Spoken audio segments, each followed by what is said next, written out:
Elfen Lied. Imagine a world where a new species of human is discovered, one with horns sticking out of their head like a real-life cat girl. Unfortunately, these cat girls aren't innocently meowing you into their restaurants in the streets of Japan, but are actually either infecting you with the same mutation so that your children will be born as cat girls, or just ripping your entire being apart like you're just a part of a Lego set. In Minecraft, of course. And you, a random college student, are dragged into an incredibly dangerous world of deadly cat girls, secret government conspiracies, and oh, your cousin is in love with you. Like, really in love with you. Like, she didn't forget about you for 8 years type of being in love with you. Your cousin. This is how I describe the premise of Elfen Lied, a 2004 dark fantasy and science fiction anime series that probably traumatized a good number of the poor clueless viewers that might have been morbidly intrigued by the naked lady that basically serves as the mascot of the series. I made a poll on what anime I should talk about next on my channel, and a lot of y'all wanted me to watch Elfen Lied, a show that I've actually never seen until this point. I've heard about it a lot from the past as it's been infamous in more ways than one. I saw a lot of comments from people saying how this anime traumatized them when they watched it while they were really young, and now that I've seen the show, yeah, I understand why it would potentially have scarred more than one person on this planet. I think I would have developed catgirl phobia if I watched this anime when I was really young. I've also spent my entire life up to this point pronouncing the title as Elfen Lied, but apparently it's supposed to be pronounced Elfen Lied? I guess you can say that I've been Elfen lied to, am I right?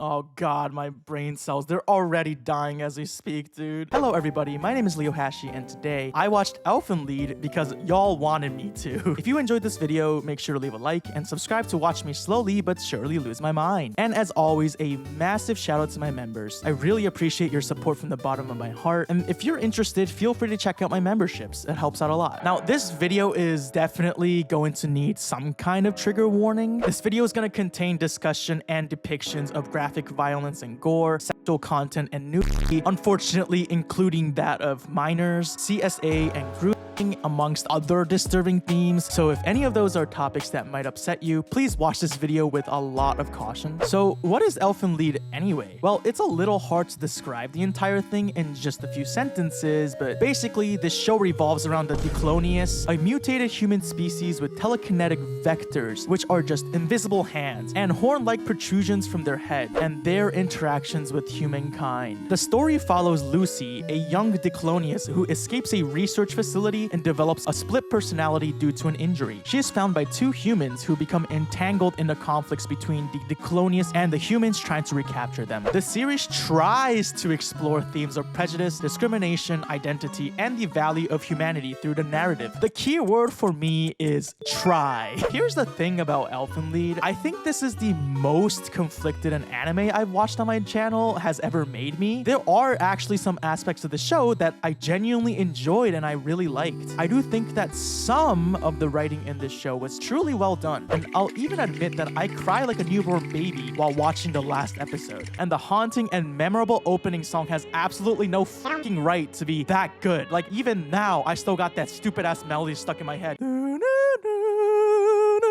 It's good, okay? It's a good song. However, the good parts of Elfen Lied are unfortunately overtaken by the really shitty aspects of it, and there are a lot of shitty aspects of Elfen Lied that ruin the overall experience of watching this show for me. From stupid, unnecessary fan service to an extremely weird and pointless cousin love affair, and even the complete disrespect of topics like CSA, there are just some parts of the show that mutate me into a full-fledged Elfen Lied hater. I think to fully explain my feelings about this show, I'll have to take y'all on a journey through the story of this anime while also interjecting with my personal thoughts and opinions, because there are just way too many pieces to this story. And while a lot of the stuff I hated about this show are related to the overall story, and so I'll be going over a lot of that stuff as I go through the recap, there is one thing I would really like to discuss first and foremost. The part that I hated about the show the most, and honestly contributed a lot to ruining the series for me. This series features a lot lot of nudity, like a concerning amount. And a lot of times, dare I say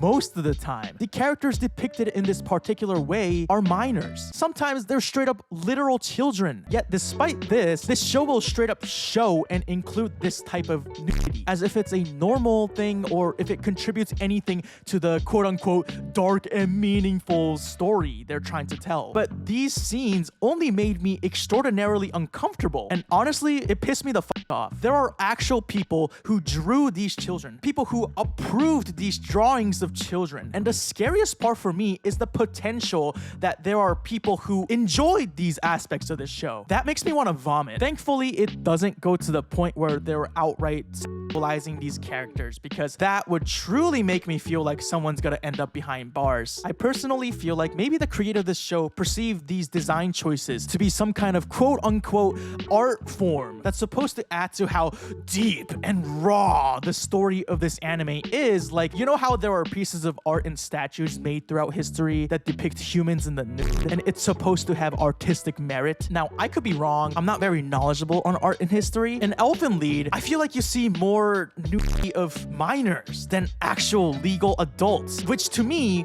feels absolutely insane. The bottom line is, this is not art. There is no merit to this type of thing. It does not add anything to the story. It's disgusting, and this type of thing just shouldn't even be normalized, fan service or not. The same story could have been told without drawing very young children with no clothing on, and the fact that they made this choice makes me feel sick. It's one of the biggest reasons why I really don't like this show. Well, with that heavy topic out of the way for now, because it will come up again, unfortunately, let's dive into the batshit insane world of Elfen Lied, shall we? But before we jump into this hell, let me tell you about something that feels more like heaven: Japanese snacks. This video is sponsored by Tokyo Tree and Sakurako. Tokyo Tree is a fun and exclusive monthly snack box packed with Japan's coolest and craziest treats. Each month you'll get a rare Kit Kat flavor, limited edition chips, and the latest treats from Japan straight to you. Sakurako is a monthly Japanese artisan snack box that supports local makers across Japan. Each box is carefully curated with traditional and seasonal snacks like mochi, dorayaki, manju, and more, including signature Japanese teas and an exclusive homeware item. Would you look at that? First, let's go through the next month's Tokyo Treat box. So each month, Tokyo Treat has a theme. This upcoming month's theme is Snacktastic Moonfest. Look at all those bunnies. The booklet has information about the culture as well as the snacks. It also has the allergy information if you need that. So the upcoming month's box has Mont Blanc Kit Kats, Moontastic Pudding Mochi, Fall Butter Biscuit, Carrot Crunch Rice Puffs, Seaweed Salt Potato Chips, Fall Fruits Jelly, Sweet Potato Wafer Rolls, Mini Matcha Bomb Kuchen, Choco Dream Star Bites, Honey Butter Puffs, Harusame Full Moon Egg Soup, Heartwarming Harvest Cookie, and Crispy Seaweed Bites. Now it's time for the best part, which is trying some of the snacks. Obviously, I gotta try the Mont Blanc Kit Kat. Hey, yo. Oh my god, brother. Keep these away from me. I'm gonna finish the entire bag if I don't put it somewhere else. Probably one of the best Kit Kats I've ever had in my life. Obviously, I gotta try the seaweed salt chips. Oh, these are also dangerous, dude. It's got a little bit of a seaweed taste. I don't know how to describe it, but it's not like your regular potato chip. I'm also curious about these Pokemon jelly. Oh, look, little dolphin dude. I forgot his name. It doesn't want to slurp out. Oh my god, it's grape flavored. It's really good. What else can I say, right? Next, let's go through the Sakurako box, shall we? Ooh. Once again, it comes with an informational booklet. The next month's Sakurako theme is Autumn Moon Festival. So the next box comes with Tsukimi Gokokucha, in English 5-grain tea, Usagi or rabbit manju, bunny soft chew, Tsukimi cookie. It's so cute, I don't even know if I want to eat it. Tsukimi orange cream cookie, Koshian daifuku, which is mochi, salt truffle and cheese arare, sesame rice cracker, cheese jarimame, Usagi pon senbei, which is rice crackers, Japanese pudding dorayaki, chiyokempi, which is candied sweet potato sticks, blueberry tart, kinako rice cracker. Every month, Sakurako comes with a traditional Japanese item. This upcoming month's item is a Tsukimi Yunomi, which is a teacup. Not only is it really good quality, it's also really cute. Well, now you can enjoy your tea while also enjoying this design of really adorable rabbits chasing the moon? Question mark? Once again, it's time to try the snacks. I'm gonna try the Koshian daifuku. Oh my god, look at that. Oh my god. It tastes just like home, brother. I mean, it's your classic red bean paste mochi. You can't go wrong with this. Next, I want to try the blueberry tart. Ooh, look at that.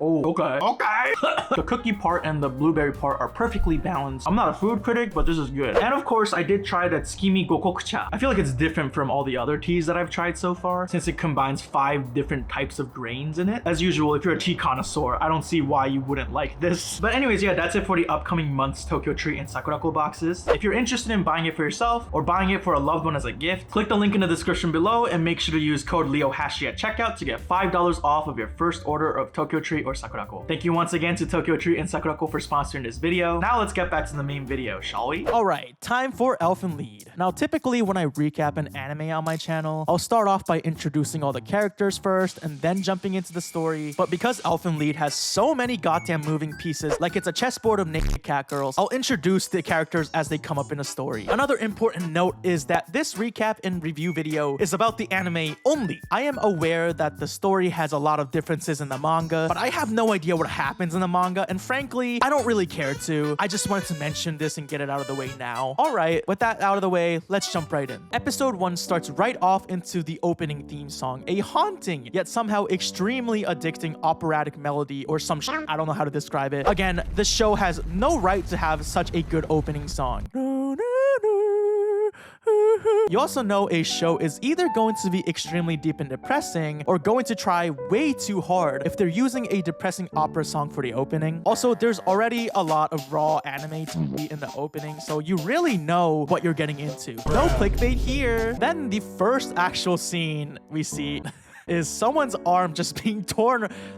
Is someone's arm just being torn right off of their body in Minecraft, of course. Oh my god, dude, this anime is gonna be so annoying to describe on YouTube. I'm just gonna have to keep referencing like different video games. We see a girl strapped to a table, Hannibal Lecter style. She looks over and the guy's head explodes in Grand Theft Auto. Yeah, I'm sorry guys, it's just YouTube policy, you know. As the door slowly opens, we can see that there is blood and bodies everywhere in this lab. A butt-ass naked girl, save for her helmet, walks out of the door as she hums the opening song to herself. See, even the characters of the show think this song is a goddamn banger. Fuck me, dude, I'm never gonna escape this song. Anyways, this mostly unclothed anime girl is named Lucy. She's the central character of Elfen Lied and a member of the Diclonius species, a mutated species of human. As the emergency alarm begins to ring through the lab, we see one of the lab assistants trying her very best to keep a normal mug cup balanced on a normal tray and somehow managing to be the worst of all time at it. The woat, some may say. As the woat struggles with her mug cup balancing, Lucy continues to obliterate the soldiers of the lab in Overwatch 2. The soldiers say to themselves, according to the manual, we'll be safe if we stay more than 2 meters or 6.56168 feet for us Americans. Also, don't drop things on the floor. As they say this to each other, a pen rises out from one of the corpses and the soldiers continue to get absolutely bodied in horrific ways. Bullets don't seem to affect this naked helmet-wearing telekinetic anime girl as she continues to walk through the lab while telepathically destroying the soldiers and painting the walls with bright red. It's all ketchup, YouTube, okay? It's all ketchup. And the scariest part about this is that you know there's some sicko out there who's like, oh yeah, I let her telepathically behead me. Or some freaky ass shit. Anyway, Lucy bumps into a line of guards with a dude wearing glasses standing in the middle of them. This man with glasses is Kurama, the chief of research at this lab, who I thought at first would be nothing more than a generic NPC, but is actually very pivotal to the story of Elfen Lied in many ways, as you'll see. During this absolutely intense stare down, the woat mug cup carrier lady accidentally trips and falls in front of Lucy and drops the mug cup, which is probably the most shocking moment of the show. I cannot believe she risked her life to carry this mug cup just to tragically drop it at the last second. Anyways, Kurama, the chief of research, tells her to run, but Lucy very kindly decides to remove this lady's head from her body in Claire Obscure Expedition 33. I mean, this is horrific, but lady, did you not hear the blaring emergency alarms telling you to run and exit the lab? Anyway. Lucy makes it past Kurama, the chief of research. Kurama orders the other workers to lock Lucy up in one of the hallways. However, another door opens up, leading to a cliffside and a vast body of water. It seems as though someone in the lab had opened the door for her to escape. As Lucy continues outside, a sniper tries to subdue her. He is able to hit Lucy, but she survives. Just the helmet breaks off and she falls into the water. We cut to the city of Kamakura, Japan. We see a guy and a girl meeting up with each other in the city happy as they are both coming here to attend the same college. Kota is the main male protagonist of the story. He's a mostly kind individual with a seemingly hidden past that even he himself doesn't seem to remember all that well. The girl is named Yuka, and she is Kota's cousin, and that's literally all you need to know. They are cousins. Yeah, I'm just gonna let you know right now, no spoilers just yet, but I fucking hate Yuka as a character, dude. The two reminisce about their past as they bring up someone named Kanae and how she would collect seashells by the shore. Suddenly, they see a naked girl with pink hair, and the two wonder what the hell she is doing there. The pink girl looks menacing for a second, but then says, "New," and then runs away, trips on the ground, and begins to cry. As they dress her in Kota's jacket, they notice that she has horns growing directly from her head. Seeing this, Kota remembers a brief flash from his past and looks very shocked for just a moment, but Yuka snaps him out of it. Yuka suggests that they should bring her to Kota's place because it seems like she has nowhere else to go, and she also doesn't seem to speak their language either. They go to the place Kota is staying at for college, and it's a giant house with 10 rooms. Apparently, it used to be a restaurant or something owned by Yuka's family or some shit, but whatever. Anyways, apparently her mom was okay with him staying for free as long as he cleaned the house, which includes cleaning all 10 rooms and the garden apparently, but high-key, I would take it in a heartbeat because dude, free shelter for housework in this economy? They go in the house as the pink-haired girl follows them around, screaming, "New, new, new!" Kota says, let's just call her New since she's always just saying new, new, new. Anyways, New, who looks like she has to go to the bathroom but is unable to communicate it, makes a mess on the floor and Kota has to get to work immediately as Yuka takes care of New. They all eat lunch as we see that New doesn't even know how to eat a rice ball. Kota shows her how to eat it and the two seem to have a little bonding moment together. And while this seemingly wholesome stuff takes place, we cut back to the lab where there is just blood everywhere. In Minecraft, of course. They have no idea how Lucy was able to escape, but Kurama says, "We need to despawn her existence from the world immediately." And his assistant lady asks him, "Not captured?" Kurama says that apparently humanity will be destroyed if Lucy is released to the outside world. And here I'll introduce you to the assistant lady, who does have a name and does play somewhat of a role in the story, but to be honest, I genuinely never was able to learn her name, and it's just easier to call her assistant lady. So I'm gonna just call her assistant lady, okay? They watch as an expert soldier trains with visual simulations. This man's name is Bando, but I like to think his first real name is Wasted and his last name is Potential. He's supposed to be an incredible soldier, but his personality is extraordinarily twisted. As he trains, he gets tired of it, yelling, "What's the point of shooting visuals? Let me shoot actual people," in Call of Duty, of course. Right, he seems like a really peaceful, kind, and stable individual. They order Bando, the soldier, to take out Lucy, and he can shoot her on sight in Call of Duty. Bando begins to laugh as an assistant approaches him and calls his name. And this wonderful example of a human being then immediately elbows this poor lady's face as he yells at her, "Don't stand behind me, idiot." What do you mean, guys? He's such a kind, nice, caring, and warm person. Okay, all sarcasm aside, Bando is a giant see you next Tuesday, if you catch my drift, okay? He's a terrible person. Back in Kamakura, Kota and Yuka discuss what they should do about New as a shell falls out of Kota's bag. We see a flashback to the girl named Kanae showing them a particular pretty shell that she found. This girl named Kanae was Kota's sister, but soon after she gave him the shell, she died from a disease. At least that's how Kota explains it to New. Yuka, hearing this, is confused, asking to herself, "Disease?" New then takes the shell and breaks it in half, which causes Kota to freak out and get very angry at her, yelling at her to get out. New cries and runs out of the house. Yuka tries to explain to him, "Since you look so sad, she might have thought the seashell was bad. If you're sad every time you remember Kanae, I think Kanae will be sad too." Yuka then goes out to look for Lucy because it's raining very heavily. Meanwhile, a group of soldiers travel to Kamakura in a helicopter as Bando so graciously causes more problems for everyone, including pointing his gun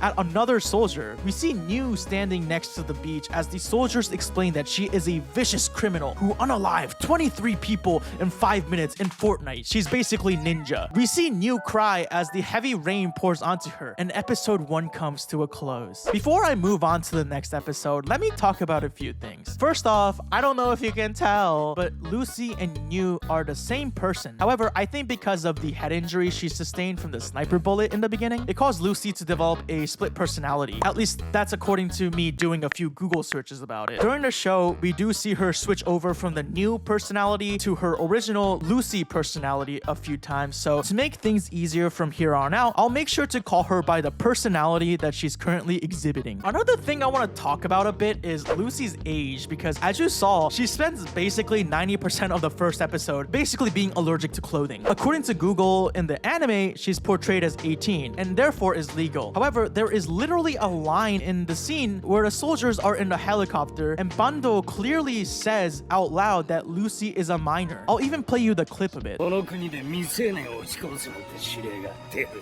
I mean, back when this show aired, the legal age of adulthood in Japan was 20 years old, so I guess that could be a possible explanation. But then why are they portraying someone who's not considered an adult in the nude? I think what also could contribute to this was that back in 2004, the age of consent in Japan was 13 years old, which is honestly sickening to think about. It's disgusting. It just seems like the laws of Japan were kind of a mess in general. In conclusion, I have no idea what's going on here, but it all feels really messy and kind of yucky. Like the fact that you would have to try and justify and explain these things away through laws and technicalities and whatnot makes me feel really gross and is honestly a red flag, but whatever, man. Again, at the end of the day, regardless of the technicalities and the legalities of whatnot, I feel like the story can be told without the inclusion of this constant nudity, and all of this is a choice by the creators. Plus, while Lucy herself might be legal, a lot of the other characters shown in this way are not. So yeah, there's that. Or I don't know, if you really want to have her not wearing any clothes, here's an easy fix. Just make her 21 or older. Like, that would literally make this discussion that I just had completely unnecessary, and it would still tell the same exact story. It just makes no fucking sense to me. Anyway, this talk is bumming me out at this point, so let's just move on. Episode 2 begins with a girl sitting inside of a shed on the shore while holding a dog when she hears a helicopter approaching. In the helicopter, Bando continues to be uncooperative and opens the helicopter door, saying, "It's hunt or be hunted, drop me off already." Meanwhile, New searches for something on the shore, probably another shell to replace the one she broke. Back at the house, Kota stares at the shell and sees another flash into the past as he walks past a giant grandfather clock that's supposed to probably represent something meaningful and relates to the entire show's theme somehow, but even after finishing this show, I still don't understand the significance of this stupid clock, so don't expect me to talk too much about it. Anyways, he gets a knock on the door and 2 policemen are standing there. They ask him to cooperate with their investigation and show him a picture of Lucy/New and ask if he has seen her. Kota asks if she did something wrong, but the big burly policeman is just like, "Did you see them or not?" You know, trying to be intimidating or whatever. But anyway, they tell him she's just a missing person. Kota decides to lie, saying that he doesn't know her, and the police leave. After this, Kota grabs an umbrella and runs out. The soldiers arrive on the shore and search for Lucy, as Bando continues to treat his subordinate with utter disrespect. Anyway, they spot Lucy, or I guess New at this point, who seems to have found the perfect replacement shell. Meanwhile, Yuka continues to not contribute jack shit to the story as she looks for Lucy in the city area and ends up approaching the same policemen from before, the ones looking for Lucy, asking for their help to look for someone who is lost, which also happens to be Lucy. Kota finds New on the shore and asks her what she's doing. She shivers as Kota is like, "Can you get up?" However, Kota then gets utterly destroyed by Bando. Kota asks who they are, but Bando just points a gun at him, asking his subordinate, "It's okay to kill witnesses too, right?" The subordinate responds, we don't have an order like that. We gotta contact headquarters." Kota then takes Lucy's hand, begins to run, but Bando shoots at the ground and stops them. He then continues to pummel the ever-living shit out of poor Kota and points the gun at New. Meanwhile, Yuka remembers where Lucy might be and leaves the policeman alone. Yuka gets to the shore and looks around and spots Kota on the ground. He's knocked out and Yuka wakes him up. He asks, "Where's New?" but falls unconscious again and is taken to the hospital. Bando and his subordinate drag New along with them as the subordinate is like, "She seems different from the reports, sir." The subordinate does his actual job and reports back that they have Lucy now. But Bando, once again being such a wonderful fucking human being, literally knocks his own subordinate on the ground. He then turns to New and says, "Let's have a duel. You've unalived a lot already, right?" However, New is unresponsive and Bando says, "What's wrong with you? Aren't you a cold-blooded killer in Fortnite Battle Royale? 1v1 me, noob." New hides something and Bando asks what it is. New then tries to run, but Bando strikes her with his weapon and says, "I don't care anymore," and orders his subordinate to do the job. As Bando tries tries to light a cigarette in the rain, the subordinate apologizes to New, saying it's a job, and a bullet is heard as a bottle of ketchup explodes everywhere, if you catch my drift. The dog from the intro cries out loud as the girl hides from the commotion. We cut back to see that the subordinate has been 3-stocked in Super Smash Bros. In real life, and Bando witnesses this and stares in absolute shock as Lucy's face and overall vibe is completely different now. His bullets don't do anything as Bando panics, asking, "What the hell are you?" Invisible hands come out from behind Lucy and attack Bando. He realizes that her powers are these invisible hands that can stretch up to 2 meters, or 6.56168 feet for us Americans. Lucy straight up then begins to throw actual boats and shit as Bando, the ever so normal and well-adjusted human, is like, "This is fun!" However, Lucy then throws a massive curveball and takes out a gun and shoots at Bando, knocking him onto the ground and stands over him. She asks him, "Are you enjoying this?" in Japanese, clearly having a very different personality than you and being able to speak. She then destroys both of his arms in Wii Sports, as well as both of his eyes in Elden Ring. As Bando screams, "I'll unalive you, damn it! I'll unalive you!" Lucy says this isn't fun anymore and begins to choke Bando. However, before she's able to finish him, she sees the shell in her hand and begins to scream until her personality switches back to New. She turns to see what had happened to Bando and begins to cry. The girl in the shed comes out with her dog and witnesses New run past her. The girl in the shed finds Kota's umbrella and she sees Bando and asks him what happened. He just responds, "I wanna alive you! I wanna alive you!" Unfazed by this completely stable man in his very friendly demeanor. The girl from the shed tells him to stop yelling and moving, ties a rope on his amputated arm, and says she'll call an ambulance for him. However, later she gets back to see that Bando had disappeared. In the hospital, Yuka sits next to Kota, who is still unconscious. He wakes up as the police from earlier enter the room. They ask him what happened, and he says the truth, but they're like, "Huh? What? You got attacked by BB guns held by a motorcycle gang?"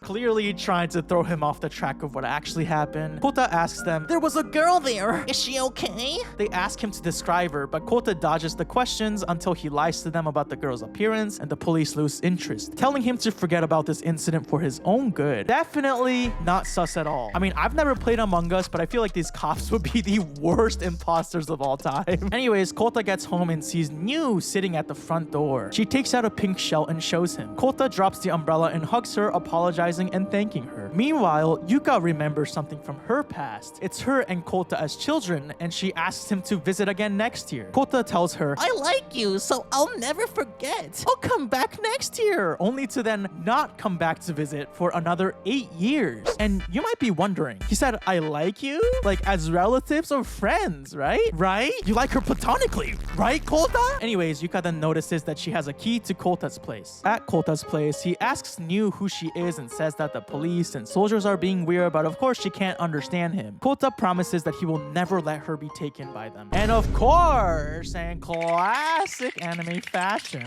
we get a moment of Kota giving New clothes and saying, "Here, change your clothes." But of course, she doesn't understand what he's saying. So Kota has to change her clothes himself. Man, don't you just hate it when you find a random pink-haired girl with horns on her head on the shore and she happens to not understand your language, so you have to change her clothes for her? Ugh, I fucking hate it when that happens, man. So he tries to change her clothes with his eyes closed, and he manages to change her shirt. Next up is her pants. Kota is like, "All right, ready, set, go!" And as he does this, Yuka opens the door right in that specific moment. And then we get a very sudden hard cut to the lab where they start discussing things that are way more serious. Yeah, I mean, this anime is full of these stupid ass fan service moments that I always complain about in my videos, because what do they add? Truly, what do they add? However, I won't deny that in this moment, having absolutely no words and then suddenly hard cutting to the lab made me laugh a little more than it should have. Anyways, at the lab, Kurama and the assistant lady discuss the failure of the mission, but now they know where Lucy is at. They walk into a room labeled number 7, and the assistant lady is like, "I don't know if you should go that far." We see another girl with pink hair and horns is chained up to the wall, once again without wearing any clothing for some reason, you know. The lab worker explains that they have been experimenting on her as the pink-haired girl looks up and says the word "Papa." Episode 3 begins with a scene where Yuka walks right into the room. Kota desperately tries to explain himself as Yuka leaves the keys to the house on the table. She very very passive-aggressively says, "It looks like I interrupted something.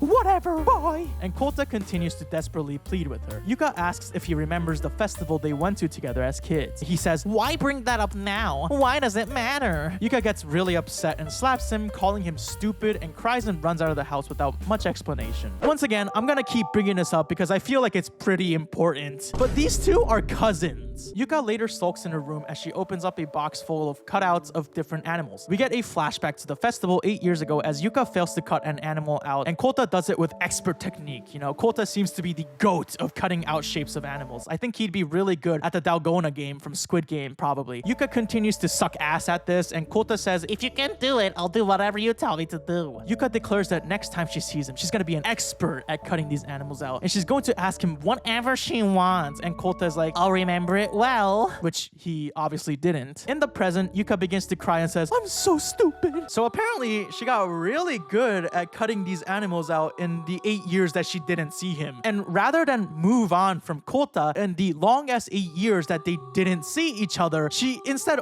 only thought about him, I guess, which is cool. Again, they're cousins. So...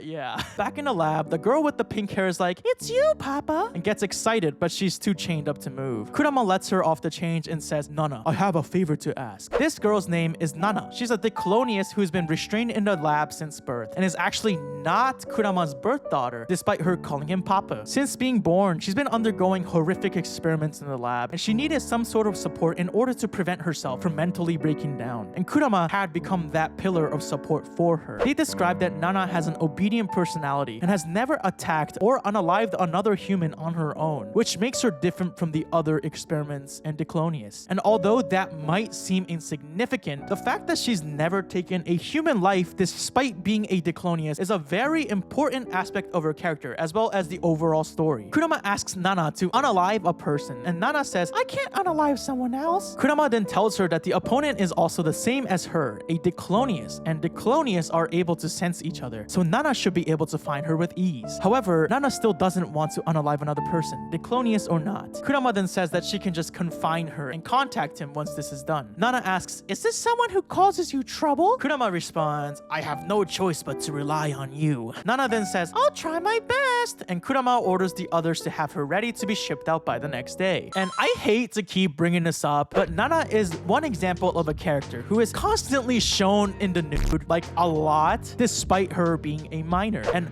I know, once again, the laws were different in Japan and whatnot, but it's still gross to me that this is just such a casual and normalized thing in this show. Like, it still doesn't make it okay, in my opinion. Anyways, Kota now has a fever and is sick in bed. New panics as Kota asks her for water, but she's unable to understand. However, New pronounces the word water, showing that she's learning the language. But instead of bringing him water, she brings him a slipper and shows him proudly. He says, "Thank you, I appreciate the gesture at least." Meanwhile, Yuka stands in front of Kota's door and leaves the package and begins to leave instead of actually going inside. Before she can leave though, New opens the door, and Yuka, not knowing it's New, does the generic tsundere thing where she's like, "I didn't come here to see you, okay? I just brought some clothes for New." However, New grabs onto her screaming, "Water! Water!" Yuka nurses Kota, and Kota asks her about the festival and says, "I don't really remember the festival that well. You know, around that time, my dad died in a car accident and Kanae got sick, so maybe it's because of those shocking incidents." Yuka gets sad, muttering to herself, "On that day, both Uncle and Kanae were on the train with you, though." And then Kota's like, "I can't hear you." And Yuka's like, "Oh, nothing, nothing." I won't even lie, dude. I think it was at this point that I was starting to really not be a fan of the whole Yuka subplot of this anime. Back in the lab, Bando is chained up to a hospital bed, screaming about how he's not gonna get castration surgery. However, Kurama is like, "If you don't like it, you'll have to die here. If we don't surgically remove your testicles, humanity will be destroyed." And Bando is like, "What does my balls have to do with humanity? And who is that horned bitch? What are those hands? What did I lose against?" We now get a full explanation and lore drop from Kurama. These species are called Diclonius. They are a human in a mutated form, or a mutant to keep it simpler. Their notable trait is a pair of protrusions sticking out from their temporal area, and the fact that they don't have just 2 hands, but many hands. These invisible hands are called vectors, and a detailed analysis of them has not been done yet. The Diclonius show abnormal abilities such as rapid movement and the ability to cut using high frequency micro vibrations, whatever that means. However, these hands are actually not weapons and have another purpose. Commonly, an individual with the Diclonius genes either dies right after birth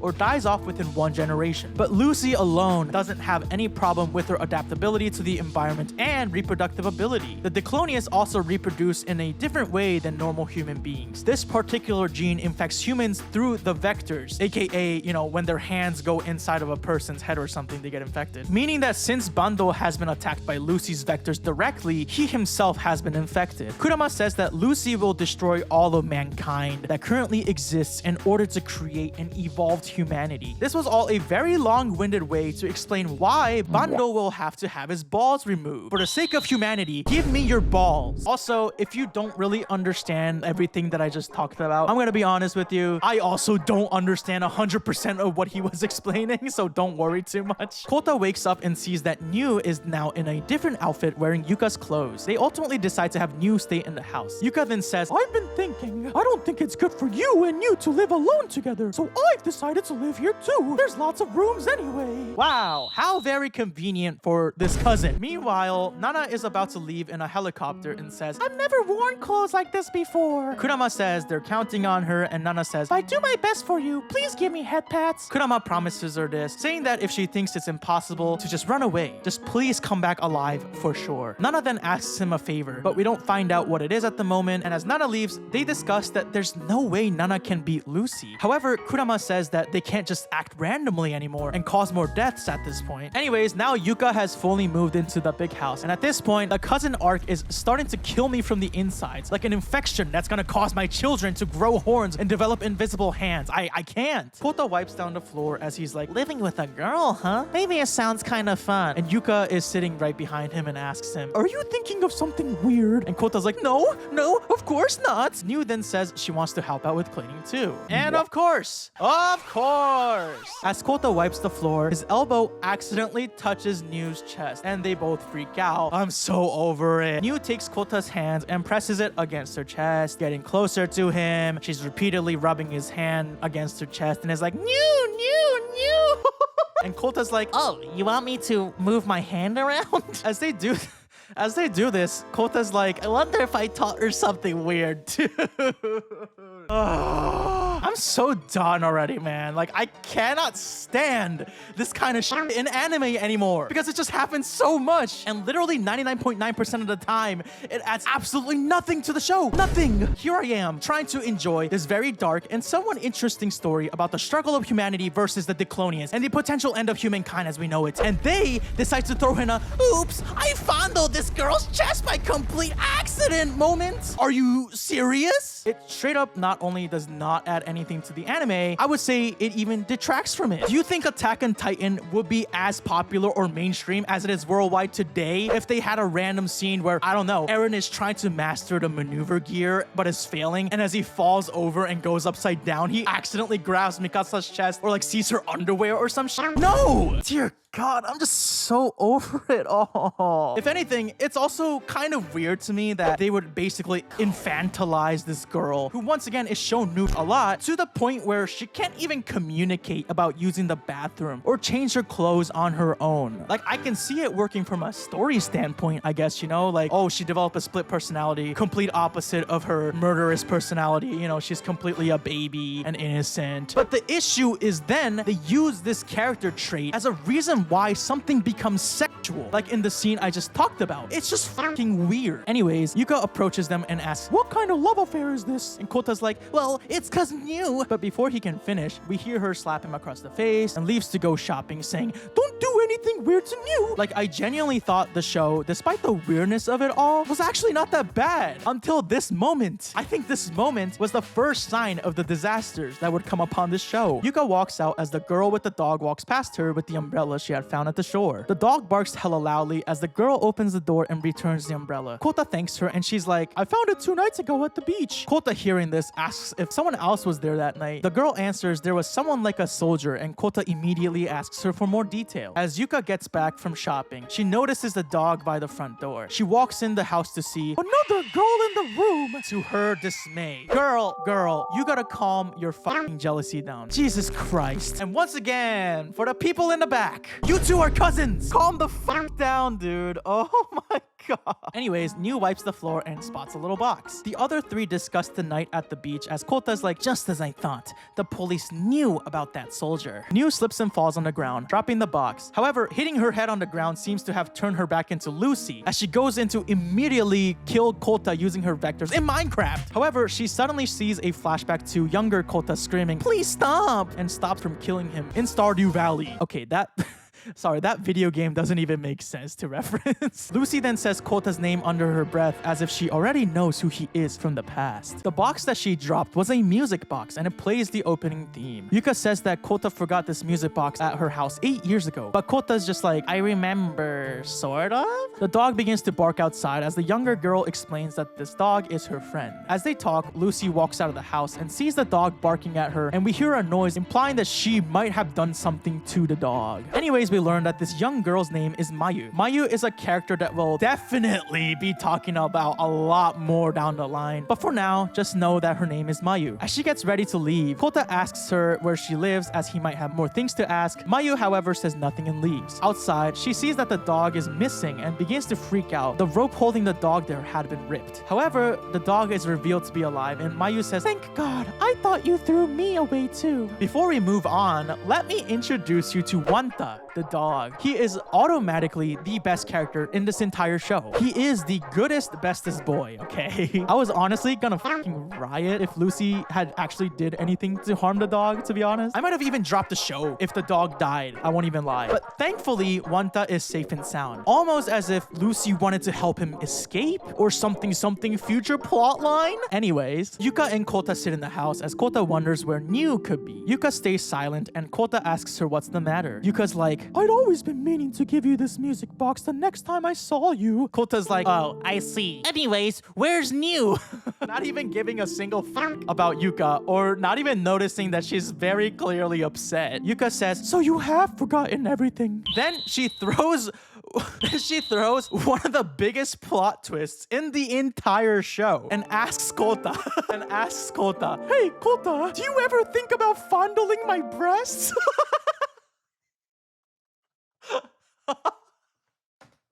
What the fuck? What the fuck? What the girl? He's your cousin. What is wrong with you? See, until this point, the romantic feelings that Yuka has towards Kota seem to be heavily implied, but not fully confirmed. But this question is not something you just casually ask your cousin, or anyone for that matter. Even Kota is absolutely shocked to hear this question, even though we all know he'd probably be into it, okay? It's not just Yuka. These two are both fucking weirdos. Kota just happens to have other actual interesting plot lines that doesn't make him a completely terrible character. Anyways, I have never wanted to stop watching an anime so bad until this specific moment. Jesus Christ. Nana arrives in the city as we find out what her request was. She had asked Kurama for his tie and he gave it to her. She wears it on her head, covering her horns with it. Lucy is then approached by Nana, who says, you knew I was coming, didn't you? I'm going home and you're coming with me. Episode 4 begins with Nana telling Lucy that the lab already knows about this place and that she can't run. She asks Lucy, are you going to kill me too? In Minecraft, of course. Lucy then responds, I've never killed a person until now. Excuse me? Ma'am? What do you mean? You have literally spent the entire past few episodes deconstructing many tiny human bodies in Fortnite Battle Royale? What are you even saying? Lucy begins to walk away, but Nana continues to tell her that she can't leave until Lucy begins to attack Nana. Lucy says, I was gonna let you go because you're one of the same species as me, but now you're a pain. The two fully begin to fight as Lucy is blasted away and choked by Nana. Nana seems to have longer vectors than Lucy's, giving her an advantage in distance. Nana says that she won't kill Lucy in Minecraft, but will teach her a lesson in place of Papa, referring to Kurama. Unfortunately, we are then taken away from the actual interesting part of the story. Back to Yuka and Kota's weird-ass, incestual-ass conversation. As Yuka asks, do you want to do it to me like you did it to New? Holy fucking shit, girl. Chill. Kota's like, we gotta look for New. And Yuka's like, New?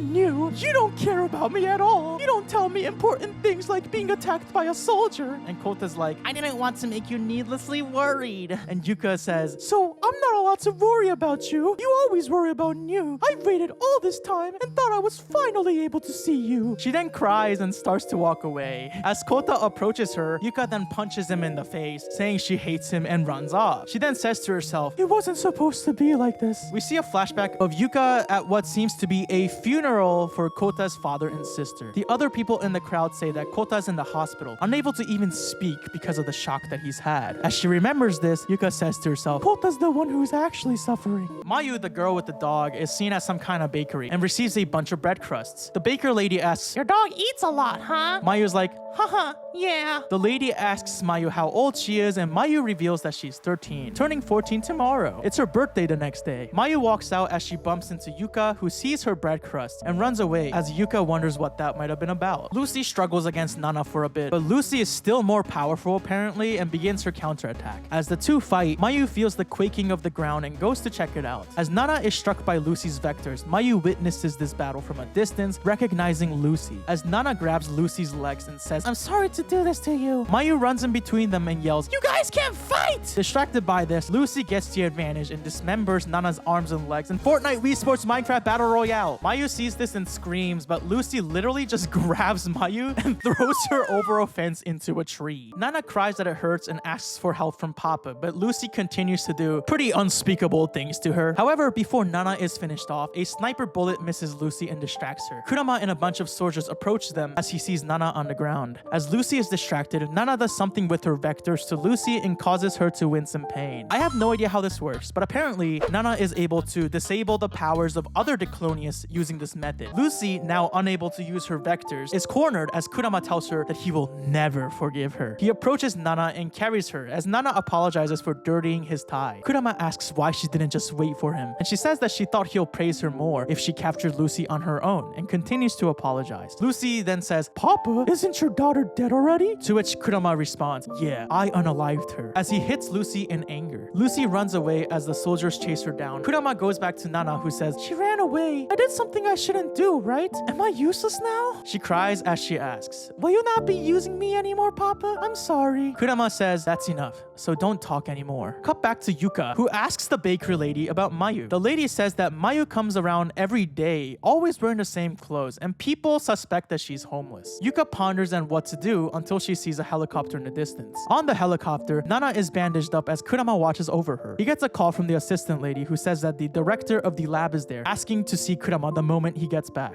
New bumps into Yuka and cries and hugs her. Yuka notices that New is injured and says, something's wrong with me, huh? Feeling jealous of you. And I'm just like, yeah, I mean, maybe just a little bit, you know? I won't really disagree with that. Like, I'm sorry if that sounds rude, but like, again, you are his cousin, Yuka. You are his cousin. Out of the 120 million people that live in Japan, how is it that your cousin is the only person you can think about?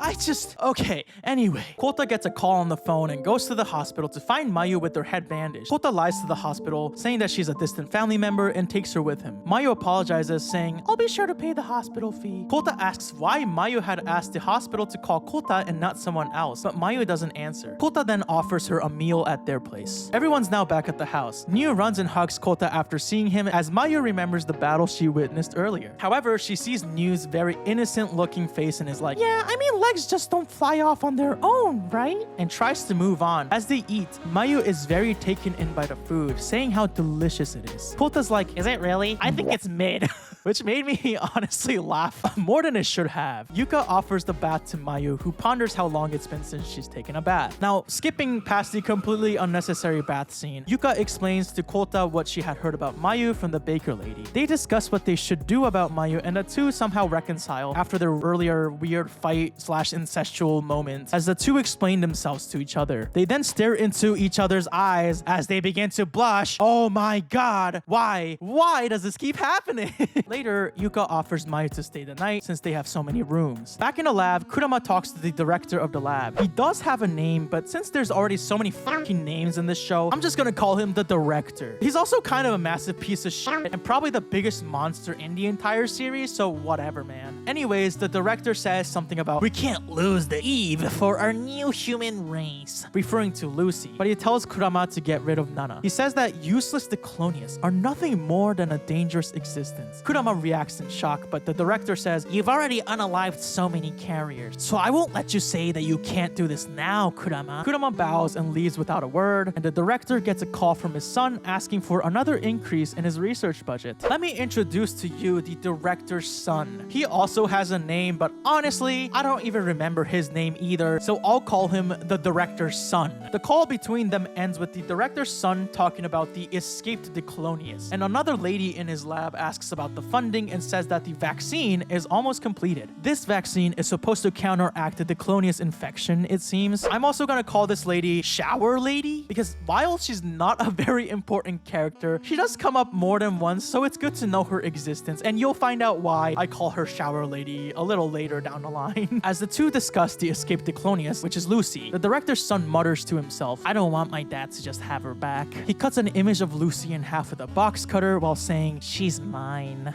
Yikes. Kurama and the assistant lady get ready to put Nana to sleep, if you catch my drift, and Kurama says that he'll do it. Kurama touches Nana's face as she opens her eyes and says, Papa. He tells her that it's just an exam and it'll hurt, but she should bear it. She smiles and agrees, getting injected with something and says, I'm sleepy. However, before she completely fades away, she says, goodbye, Papa, as she seemingly passes on. Kurama and the assistant lady both cry as this happens, and I don't know if the wind blew dust into my room at this moment, but my tear ducts might have started dripping a bit of liquid too because of dust. Okay, fine, I might have cried just a little bit, okay? Just a little. Episode 5 begins with Kurama staring into the distance as he discusses with the assistant lady about regrets or some shit. In the house, Yuka and Kota realize that Mayu had left the house and left behind a letter thanking them for letting her stay and that she will pay back the hospital fee. The two ultimately decide to look for Mayu together. They go to the bakery where the baker lady doesn't know where Mayu is but asks them to give her something when they find her. We then see a very sudden flashback to Mayu's backstory. And when I say that this is genuinely one of the most horrific things that I have ever seen in anything, I do mean that from the bottom of my heart. We find out a bit more about Mayu's past in a scene where Mayu is meeting her new stepdad, who her biological mother had remarried with. And I think this stepfather is one of the most evil monsters in anime. I'm not gonna specify what exactly happened or what I saw for some of this because it is one of the most the backstories that I've seen. But to put it bluntly, it involves Mayu, her stepfather, and CSA. And the way they decided to depict this is also absolutely shocking. I have never seen such a direct portrayal of such a horrific event. And to be honest, a lot of it just felt completely unnecessary. I understood what was happening without the show having to go that far with the way they decided to portray this. Like someone straight up drew these images and someone else approved of it and then they aired this. They made the choice to put this shit in the show. It is one of the most disgusting things I have ever seen in my life. The art choice is bewildering and disgusting. Mayu at a certain point tells her mother that she can't stand it anymore. However, her mother slaps her, yelling at her that she is unwanted. So clearly the mother is a piece of shit herself. Later on, Mayu decides to run away from home and we see her in the middle of a street where she breaks down and cries out loud. She eventually reaches the ocean and leaves her shoes on the shore as she walks towards the ocean. If you don't know, this can be interpreted as a symbolism for committing suicide. As she walks into the water, a dog chases her and barks at her, and it was at this point that Wanta had become her friend and saved her in that moment. I mean, I don't even know, man. This is just one of the most messed up things that I've ever seen in any form of media ever. And I've seen Midori Shoujo Tsubaki, which is a short animated film about the same topic that was banned in Japan for being too disturbing. And yet Mayu's backstory elicited a much more strong reaction of disgust for me. And I'll talk about this a lot more in depth a little later in this video. But first, I need to get to a certain point of this show for me to really explain myself fully and how I feel about this entire backstory. So let's get back to the recap for now. Back to the present, another lady spots Mayu with Wanta and calls out for James, which is apparently the dog's actual name. She grabs the dog and coldly walks away from Mayu, and Mayu asks her if she can ever visit Wanta, but this fucking bitch just responds with, "You're filthy," and walks away from Mayu. Like, what a fucking see you next Tuesday, dude. Holy mother of God. Losing Wanta and having no one else in her life, Mayu is depressed about how she's spending her 14th birthday alone, homeless in the heavy rain. She cries even though she had decided to never cry again. The cops find her and asks her what she's doing and tells her to come out, but she runs away. She then bumps into Kota and the squad, and Kota explains to the police, "She's our family. We had a little fight. We just have a habit of running away whenever we fight," referring to Yuka, which is such a petty sentence that it did make me laugh. But anyway, Mayu asks why they looked for her, but Kota takes her hand and says, "Come on." Inside the house, they offer to let her stay until she figures out some more stuff, since they'll feel more at ease too. Yuka takes out a small cake, which was what the baker had asked them to give Mayu. They say happy birthday as New comes in with a bowl of rice to give to Mayu. Mayu completely breaks down at this point, and we also see that Wanta had somehow inexplicably returned to the front door of the house. They don't explain it at all, how Wanta made it back or why, but honestly, good, okay? Fuck that lady. She's such a bitch, dude. She does not deserve Wanta, okay? The bestest boy in her life. Mayu deserves to have Wanta in her life, okay? We then suddenly cut a little into the future, where Mayu has been going to school for a while, as well as living with Kota and Yuka. It turns out that Mayu's mother didn't put up much of a fight and let them take Mayu from her. She didn't even report it to the police. Jesus Christ, man. Yuka then tells Kota, "Don't add more girls to the house now." And Kota's like, "I'm not doing it on purpose." Oh, Jesus. Anyways, they go to university, and for some reason, they take New with them. She's slowly learning words, I guess. In the classroom, Kota's like, "Hey, Yuka, you're dumber than I thought, aren't you?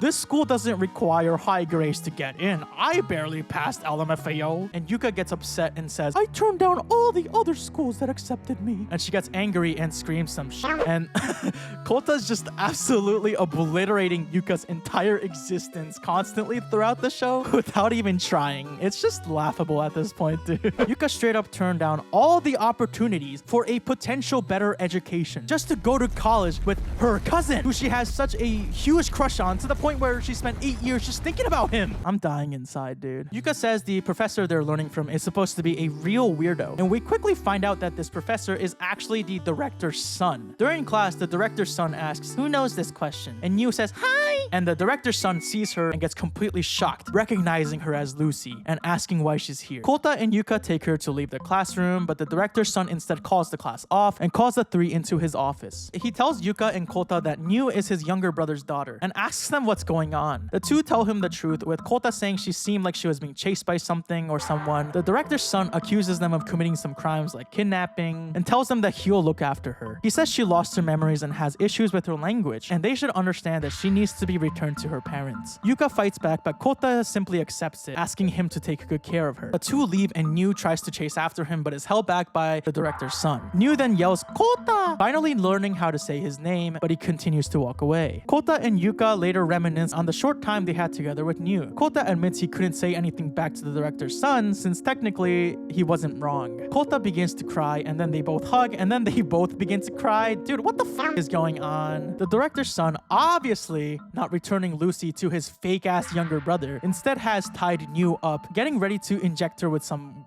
shit, I don't know. He realizes that Lucy's intellect had split into two different sides. He then says, "Together, we can end 150,000 years of Homo sapien history. I'll put you to sleep, then you'll birth my children." Oh, what the Kota and Yuka get home all sad as Mayu wonders what happened to New. Mayu suggests they should go visit her once in a while and then wonders if the director's son was even telling the truth. Yuka says it was kind of weird and he was kind of a real weirdo, so they decide to ask him what's up the next time they see him. Back in the lab, Lucy is asleep as the professor prepares himself. Yuka asks Kota if she was gone, would he cry like he did for New? Kota says, I didn't cry because I wanted to. And Yuka's like, right. And Kota goes to sleep. As Kota leaves the room, Yuka begins to cry, calling him dumb. And in the hallway, Kota also cries, saying, don't ask me something like that, you idiot. Ugh, I don't know, dude. I'm so over this subplot between Kota and Yuka. Y'all, take a shot every time I say this. But you guys are cousins. At this point, the two might as well begin writing The Raven by Edgar Allan Poe in Japanese, because this is getting real freaky. As the director's son prepares to do his nasty bullshit, Lucy disappears. The director's son begins to panic and freak out as Lucy comes out telling him, the other one is asleep. Who are you? The director's son says, I'm on your side. And it's revealed that he was the one that opened the last door that let Lucy escape the lab in the beginning of the show. The director's son says, I, unlike my father, don't intend to restrain you. You're built to listen to your DNA and to destroy humanity. And I want to join forces with you so that we can destroy the old mankind together and create a world only filled with the colonius. Lucy breaks a glass and sees that her powers have returned. She calls the director's son a stupid monkey, but in a shocking twist, the director's son takes his hair off, showing off that he too is a decolonius. What? See, now things are starting to get interesting again. Oh, wait, never mind. She unalived him on the spot. Well, so much for that plot twist, I guess. Lucy says that she doesn't need someone like him. Episode 6 starts with Bundle coming out of his operation to repair his body. He can see again, and he has an artificial robotic arm. But before they can remove his balls, he asks about his fist, and very kindly punches the fucking nurse that's taking care of his ass and jumps out the window, saying that he needs to get some weapons while his ID is still valid. It's good to know this horrible event that he just went through hasn't changed his really friendly personality, right guys? God, just imagine being a nurse, you're working your ass off, doing your job, and trying to help people who are in need, only to have your jackass patient who you just helped recover punch you in the face. I would say the only thing that I like about Bundle is that his incredibly wild card personality does keep the show somewhat interesting at times, I guess. He's more interesting than Yuka as a character, I'll say that much, but that's also not a very high bar. Kota says that he's worried about New, so he decides to head out at night. Yuka says she's coming too, but Kota tells her it's fine and that he'll go alone. In the university or whatever, Shower Lady walks into the room. Yeah, guys, remember her? She's the one talking to the director's son about the vaccine earlier. She spots a piece of clothing that Lucy was wearing the day before, but then gets jump scared by Kota walking in from behind her. She tells Kota that the director's son might be in the basement, where there is a lab. They walk down as Kota explains the situation. Shower Lady tells him that he was fooled, saying that he doesn't have a younger brother. We see a random girl talking about whatever in the streets of Kamakura, and she walks past Lucy, who seemingly attacks her. I don't exactly know what she did, but Lucy inserted her vector into this girl's head. I guess she's infecting her or something? Question mark? I don't really know. But this girl then falls over, and then we get an angle showing her underwear in plain sight, because that's literally the most important part of this anime. It's so fucking important. Holy shit. This angle shot showing a girl's underwear is going to fucking save humankind as we know it. It's going to change the world. Kota asks Shower Lady what the director's son is studying anyways, and she's like, so there's this disease where you grow horns? And Kota screams, huh? She says that he's developing a vaccine that counteracts the disease, saying that it's highly contagious and humans with horns are isolated. She opens the lab door and the two look around, but the director's son's not there. The assistant opens another door and accidentally kicks something as Kota freaks out. He points at the director's son's corpse as the two find his remains. And as horrific as the scenery is, I straight up cannot stop laughing at the fact that the director's son literally died with one of them Ahegao faces, dude. You know, like one of them hentai faces. It's just... It's just so peak, man. Anyways, they notice the horns on his head, and neither of them understand what's going on. Shower Lady then tells Kota that these horned people are being unalived after being isolated because they'll unalive human beings first. Kota then begins to get a headache as he gets some kind of quick flashback, and Shower Lady tells him to just go home. She then contacts the lab, unsure of what to do. Kota gets home extremely dejected. Yuka asks what happened, and Kota's about to explain while freaking out, saying the professor was, but then completely forgets what he he was going to say or everything he just witnessed. He says he feels sick and is gonna go to sleep, completely forgetting, or I guess repressing what had just happened. At this point, you might be noticing that Kota has a trauma response that causes him to basically repress all of his traumas until he completely forgets that they even happened, which I think is a very interesting storyline. What was so traumatic that caused Kota to even develop this in the first place? Does it have to do with Lucy? This is all interesting and all, but it would be even more interesting if half of Kota's storyline didn't have to do with this weird fucking incestual love affair that he has with his cousin. Straight up. Back in the lab, the director and Kurama talk. The director says, "My son died. What have you been doing?"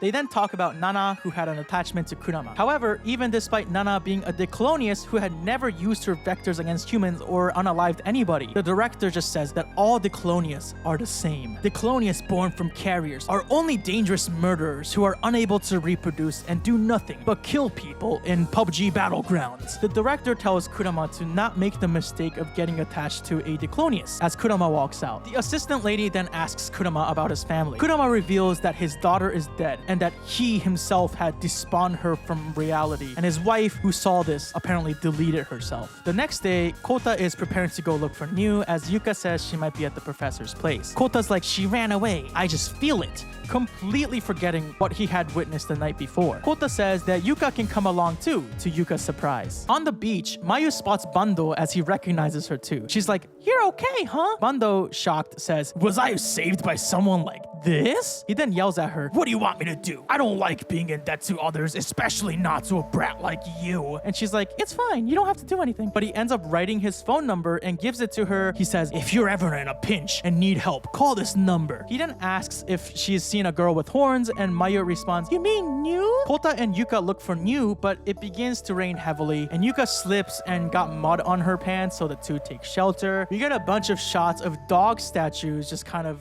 there. As the two talk and whatnot, Yuka is shivering, and Kota's like, "You're cold, right?" Kota then grabs Yuka and pulls her towards himself, and the shot cuts away to one of the dog statues staring intensely as if it was judging these two sinful college cousins. Then we cut back to see that Yuka is literally straddling Kota. What do you mean, guys? Are you saying that not all cousins do this stuff? I thought this was normal for cousins to do, right, guys? The two blush and whatever as feelings intensify, and the dog statues judge him harder. Yuka asks him, "Do you like me?" Oh my god. Then Yuka's like, "Oh wait, never mind, forget about that." Kota says, "I'm sorry, I don't remember very well about the last time I played with you, but I liked you, and even now, I still do." Oh my god. And then, holy fucking shit, Yuka goes in to kiss him on the lips. They kiss each other on the lips. Are you... What? The cousins have kissed. The cousins have... Ring the alarms. They have done it. The incest is officially canon now. What the fuck? Anyways, back to the shore, okay? Bando is now threatening Mayu, explaining that he came to unalive Lucy in the first place. Mayu keeps saying she doesn't know, but Bando continues to beat her and tries to get her to explain. However, Mayu, being an absolute warrior titan genius, pulls the ultimate Uno reverse card by showing him the phone number that he gave her moments ago. And Bando's like, "What are you doing?" And Mayu responds, "I'm in a big pinch right now. Please help me." Feeling absolutely outplayed by this 999 IQ genius move, Bando lets Mayu go and throws her on the ground. I won't even lie, this was probably one of my favorite moments of the show, despite the fact that it did make me very uncomfortable to watch Mayu, who has already gone through way too much in her life, as we saw in the episode before, getting brutally beaten by Bando. And I don't support that. I think that's kind of awful to show. Seeing Mayu just straight up destroying Bando in this moment was probably one of the funniest moments for me. I don't know if it was supposed to be funny, but I was watching this with a friend of mine and we had to pause just to process this genius move that we just watched Mayu pull. Unfortunately though, any good parts of this moment ends as we do get a very short glimpse of Mayu's undergarments as she is thrown onto the ground. And this might not seem like that big of a deal on surface level, but it really grosses me out because the reality is, even if it was just one frame showing that underwear, someone went out of their way to actually draw that frame. This isn't recorded with a camera. Someone had to go and draw that detail of showing her underwear, even if it was just for 1 second, which is absolutely shocking to me because an episode ago, we literally watched her go through one of the most horrific things a child could ever go through. How the f is this show going to portray what is literal CSA on the screen, only to then just show a flash of the same victim's underwear in the next episode? And for what reason? It just makes me feel sick. It's disgusting that they would even think that this is okay to do. It's just absolutely insane to me. Not just from a storytelling standpoint, but also it's just the fact that it feels extremely disrespectful to the topic of CSA, as well as the unfortunate victims who actually suffered through this horrific event. Jesus Christ. It's not okay. Anyways, Bando leaves Mayu alone, telling her to never show her face to him again. While all this happens, Kota and Yuka are kissing and getting comfy as hell with each other as Yuka begins to cry. She says, I don't want you to forget. I don't want to be away from you. I don't mind being your property, so let me stay with you always. Huh? Sorry, ma'am. What was that? I don't know if I heard you correctly. Anyways, Kota wipes her tears and kisses her on the lips again. The rain lets up and the two realize what they were just doing as Yuka falls off of him to reveal her underwear to Kota. Dude, oh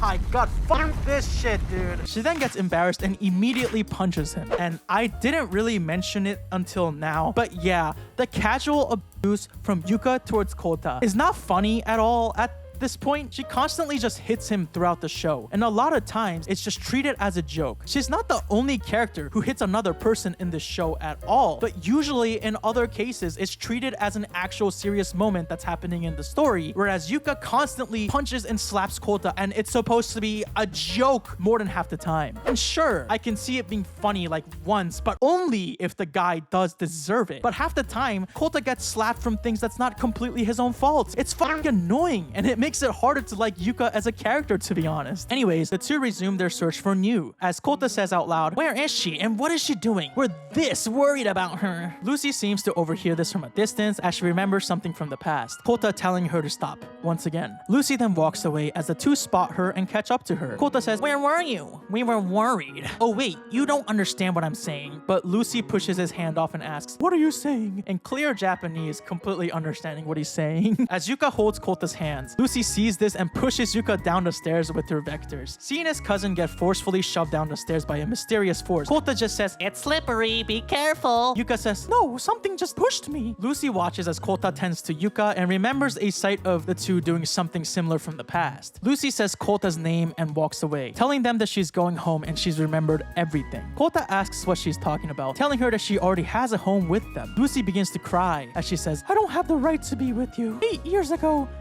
Kota begins to feel something within his memories too, as we get more brief flashbacks. However, by this point, Lucy had turned back into New and hugs him. She then says, cuddle, to Kota, and Yuka is like, fine, I guess I'll let it happen today. Girl, Jesus Christ, this is too much. Kota then hugs New, who cries and remembers something, a scene of him and herself as kids, playing in the water. Kota says, let's go home. I'll never let you go. As they hug for a very prolonged amount of time, Yuka angrily asks, how long are you gonna hug?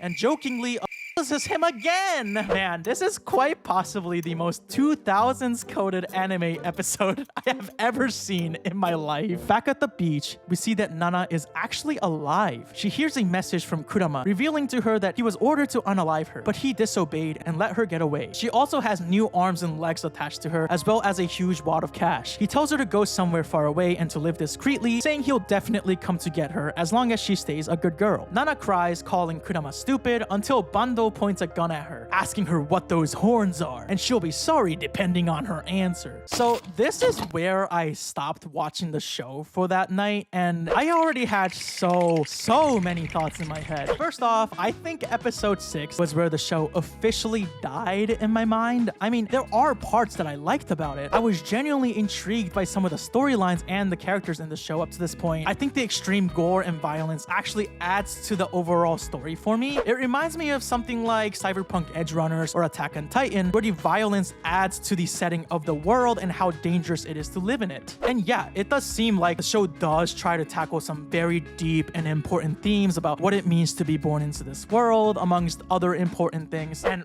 fuck, man, if the show's theme song does not slap, Like, it's a good song. I know I keep repeating this, but like, it's straight up, it low-key gives me Claire Obscure Expedition 33 vibes, and that game's soundtrack is one of my favorite soundtracks of all time. So I feel like I'm giving it pretty high praise. But at the same time, it feels like there are so many things that this show does that kind of goes against its own messaging, kind of counteracts everything it's trying to do. I think the biggest example is how they handled Mayu's backstory and what came after that. Let me play you a clip I recorded of myself after finishing these first 6 episodes. Dude, I won't lie. I think this is probably the most upset an anime I watched for this channel has made me. You can't...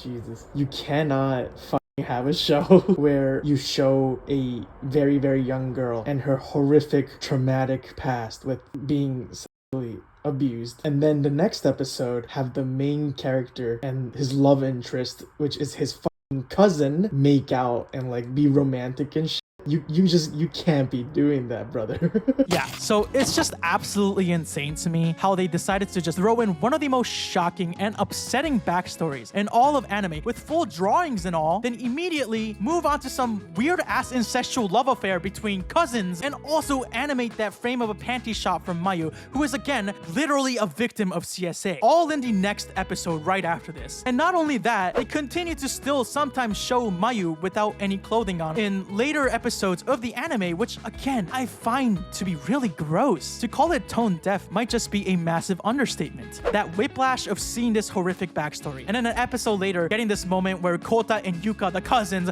are getting giddy with each other, made me so upset. I won't even lie to you. It just feels like they made Mayu's backstory extremely shocking just for the sake of making this anime into a dark and edgy story that's willing to go far in order to tell this important and meaningful story, or whatever. But that's not the case, okay? That's not what it's doing here. And if it's just to shock the audience, that's also disgusting too. This whole thing is just so trashy that I don't even know if I have words to describe how this is all feeling to me, man. I understand if they wanted to tell a story about a victim being able to find hope in their lives despite how traumatic their past was. Because I do think that's a story worth telling. We see Mayu does get to live a bit more happily once she moves in with Kota and everyone else, and she gets to go to school, and she actually enjoys it, and that's really nice to see. However, once Mayu does move in, her character becomes somewhat one-dimensional and not as important for the rest of the show, which really makes it feel like they included this horrendous backstory in the show just to shock people, and that's it, which makes it so much more insensitive and so much more worse in my opinion. As I talked about earlier, the film Midori Shoujo Tsubaki is about the same topic as what Mayu had gone through. However, that short film, as controversial as it was and as disgusted as it made me, is about that trauma and abuse that the protagonist goes through. The character isn't just thrown away into the sidelines just because her character arc was completed or some shit. It doesn't work like that. Once again, I'm not saying that this is a story that should never be told. In fact, I think more people should know about some of the horrific shit that some children go through, because that can lead to more people understanding that this kind of thing is absolutely not okay. But the way Elfen Lied just suddenly throws this horrific backstory in your face just to move on to whatever is next in the story, and making it feel like this backstory really doesn't matter in the long run, just made the entire show repulsive to me. I won't even lie. So yeah, that's my whole spiel on this entire subject. I won't be talking about it as much after this point in the video, just because I feel like I already said everything that I needed to say about it. But yeah, I feel like I needed to have a longer discussion about that very serious thing that we saw in this show.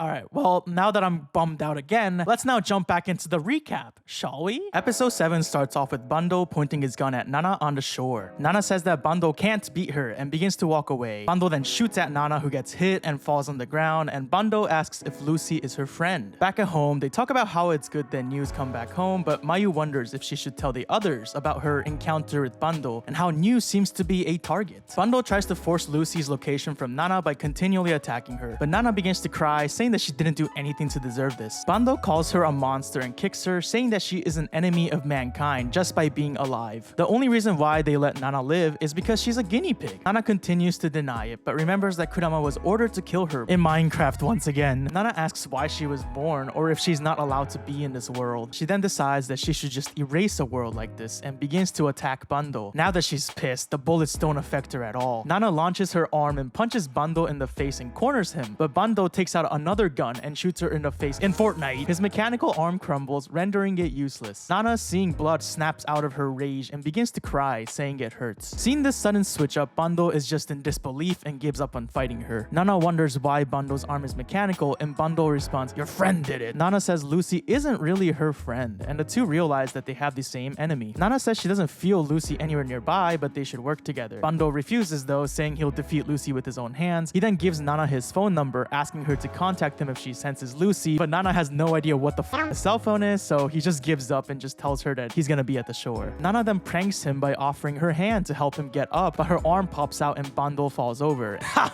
Gotti! Am I right, boys? At the lab, the director talks to the assistant lady about how Kurama let Nana escape instead of getting rid of her. The director says that the only one they need is Lucy, who he refers to as the Queen Bee for some reason. And spoiler alert, I still have no fucking idea why. The assistant lady talks about Kurama's deceased daughter. Kurama had told her that his newborn daughter was infected by the Diclonius virus and he had despawned her existence. Hearing this, however, the director begins to laugh, calling Kurama a fool, and puts his punishment on hold, but promises that he's gonna make him atone for disobeying his order. Meanwhile, Kurama in his office wishes for Nana to be able to live on her own, safe and sound. Nana wonders what she should do, as she has a ton of cash in her bag, but she has no idea what these pieces of paper do. She doesn't even know what cash is. Meanwhile, Mayu had taken Wanta, the goat, out on a walk because the best boy always deserves a good walk. But Wanta barks and runs towards a graveyard. Nana is sitting there, wondering if she'd been abandoned by Kurama, and begins to cry until Mayu and Wanta bump into her. Mayu recognizes from the earlier battle against Lucy, but is glad to see that Nana's arms and legs are still together, saying, "Oh, it was a dream. Thank God. No way arms and legs just fall off." But before she can even finish this thought, Nana's leg falls off in front of her, causing Mayu to faint from shock. Later, Mayu wakes up and bonds with Nana. Mayu tells Nana that she thinks the horns are cute, and Nana agrees with her and asks Mayu to be her friend. She tells Mayu that she's lived in a facility all her life and doesn't know anything about the outside world. Mayu says she'll be happy to be her friend. Then, to her absolute horror and shock, and honestly mine too, Mayu realizes that Nana has been using her cash to light the fire they've been sitting around.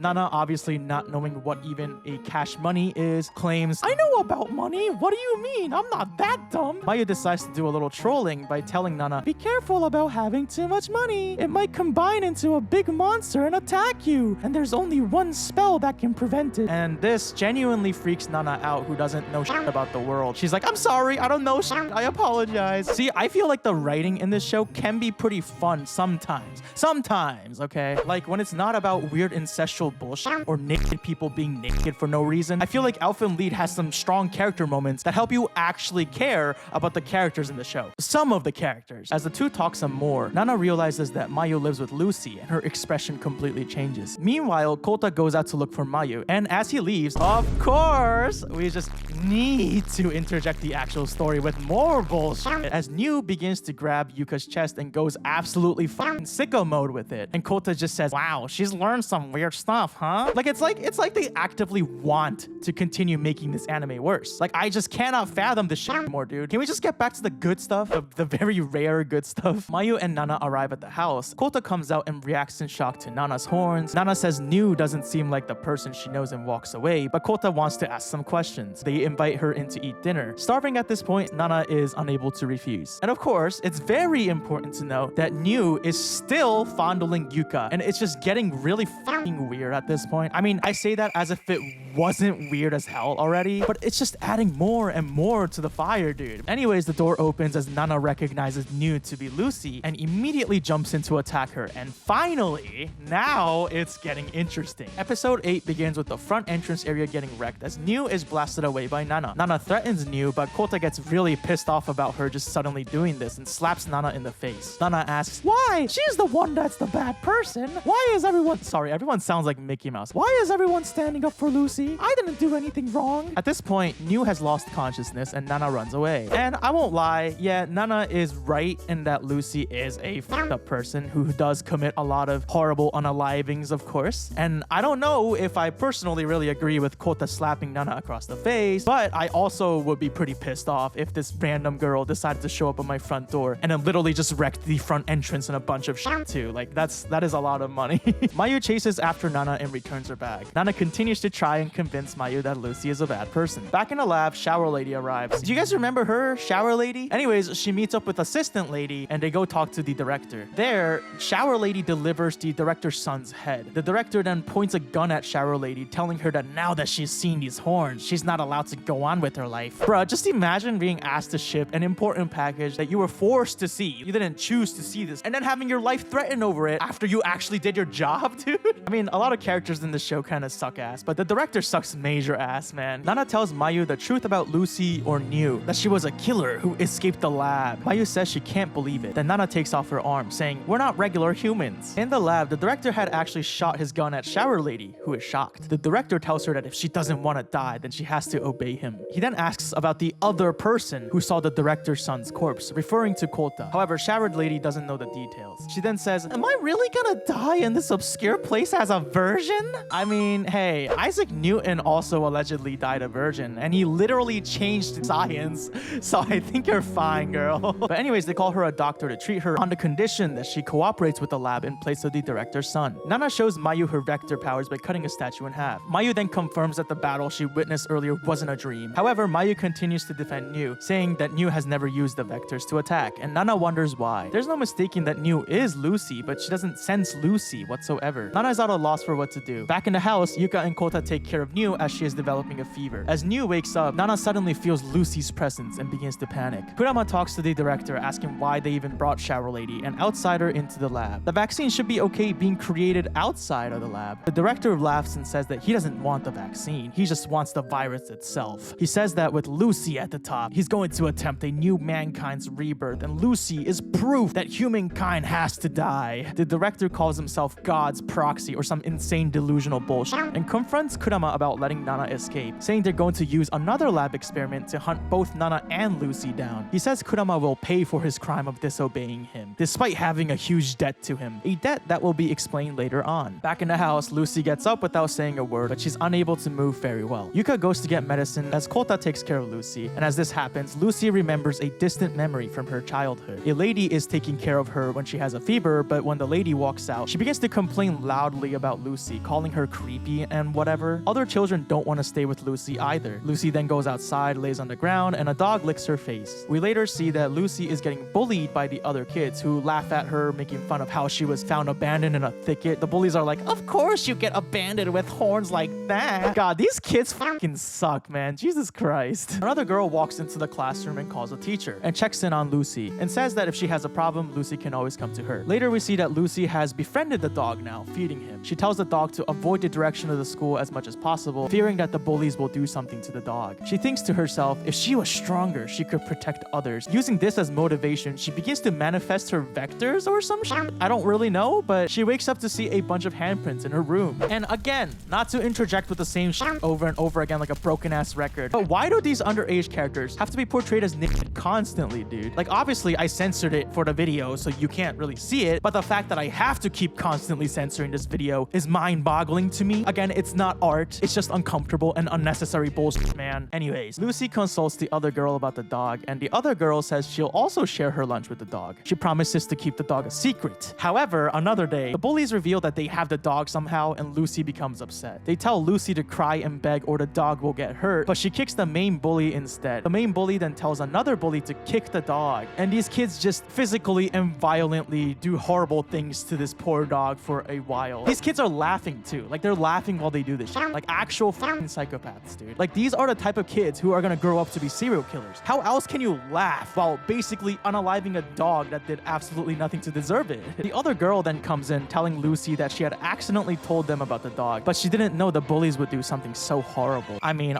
are you really that surprised, girl? The bullies say the dog has stopped moving. Lucy, enraged and distraught, says the ones who aren't human are them, and then straight up unalives everyone in that room in Minecraft with their blood splattered all over the room. But it's actually ketchup, YouTube, okay? Yeah, I mean, that just went from like 0 to 100,000 real quick, dude. Lucy later buries the dog, blaming herself. She wonders why she has to be treated differently just because she's not like the other humans. As she begins to crash out, someone drops a music box behind her, and we hear the theme song of the anime play. Lucy turns around to see a young Kota. What? Episode 9 starts with young Kota and young Lucy staring at each other as the music box plays. Lucy says she thinks the melody is pretty, and Kota's like, really? He then sees her horns and asks if they're sticking out of her head. Lucy gets ready to unalive Kota on the spot because Jesus Christ, but he says the horns are really cool, and Lucy's like, okay, I guess you don't have to die, and takes her vectors away from him. Lucy then pushes him away, saying he has no idea how much hardship she's had because of the horns. Despite her coldness, Kolta's like, let's be friends. Kolta says he's staying with his relatives and he'll be leaving soon, but they should play together until then. Lucy says she hates them all and walks away, but Kolta yells his name and says that he'll be waiting for her the next day. The news of the unalivings of the children plays on the TV as Lucy comes out of the shower in a house with a bunch of dead people, presumed to be unalived by her, so that she can stay at their house. Once again, another display of a completely